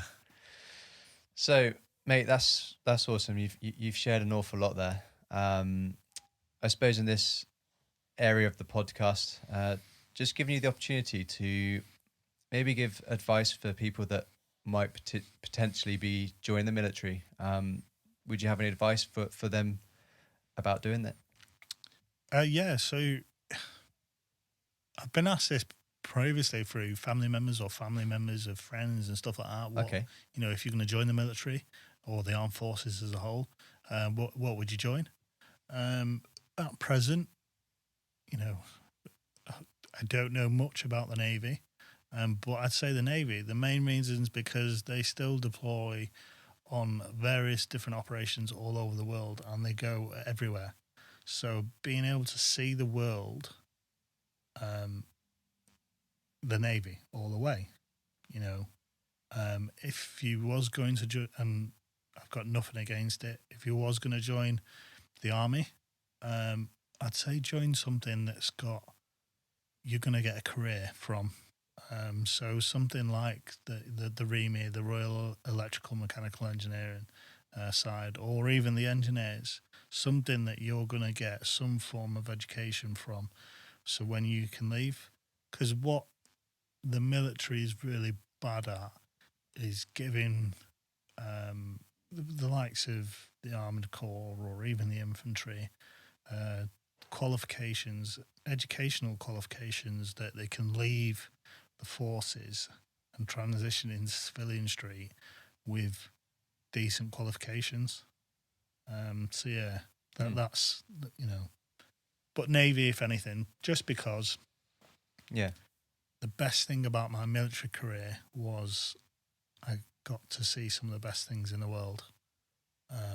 Like you didn't get to see Canada, and so yeah, I'd say the Navy, they probably get to see more of the world than what any of us will ever get to see. Yeah. So that's why I say them. And they're very busy now. Yeah. That's cool, man. Good advice. That's some really good advice there. I suppose the last bit, I know yours has been slightly different to the majority of people leaving the military, but have you got any advice for people that are maybe just about to transition or in their last 2 years of service to become a civilian again? Is this question in the sense of whether you've been injured or just leaving as a veteran, as a normal soldier? As a veteran as a whole. As a whole. Yeah. If anything, take every opportunity as you can and network. Meet as many people as possible. Contact as many people as possible. LinkedIn is amazing tool, and it's a social media platform for your CV. You know, you can put everything that's on your CV onto LinkedIn, and you can then get it out there to people, to companies. And if you're applying for a job, go in LinkedIn, go into the company, Google who they are. Sometimes you get told who the person's interviewing you, and look at them. Okay. Find out stuff about them. Okay. Send them a message and just say, "Hi, I've got an interview with you. You know, is there anything particular you'd like? You know, how I'm dressed? Would you like me in a suit, or is it very casual? You know, because it does work. It generally does work. Due to my arm, I can't tie a tie. I can't do tie. Yeah. So straight away, I always say, "Are you happy with being casual?" And the reasons is due to I'm disabled. And they always say, "Yeah, casual's fine." And a lot of companies, when you do look at them, you know, casual tends to be, other than if you go to Canary Wharf, like, yeah, they want you in a suit. But yeah, use LinkedIn, use, you know, social media platforms, contacting individuals, find stuff about the information about the companies, use the insight days that are available. So you can find this on CTP. There'll be an insight day for Amazon, Barclays, so on. There's millions and millions of different companies that can provide free courses for veterans or for personnel leaving the forces. Use it, because I guarantee if you use it, you will get some of the best jobs in the world. They are looking for you. So yeah. Awesome, man. And more great advice. You're chucking it out there. Yeah. That's brilliant. Well, like I said, thank you so much for sharing all of your experiences and what you've been through. It's been amazing to hear. And also thank you for your time. I think that's something that's really precious to a lot of us, and I just want to thank you. No worries, thank you. Yeah, thanks for having me, if anything. Not a problem at all. I'd say lastly, thank you for your service. Thanks for your service. A shame it was the engineers, but, you know, could have chose a better call. Wow, you just given advice there to say join the Royal Engineers. So, but thanks, mate. It's been a really, really good listen. Thank you so much. That's brilliant. Cheers. This has been Military Veterans Podcast. Out.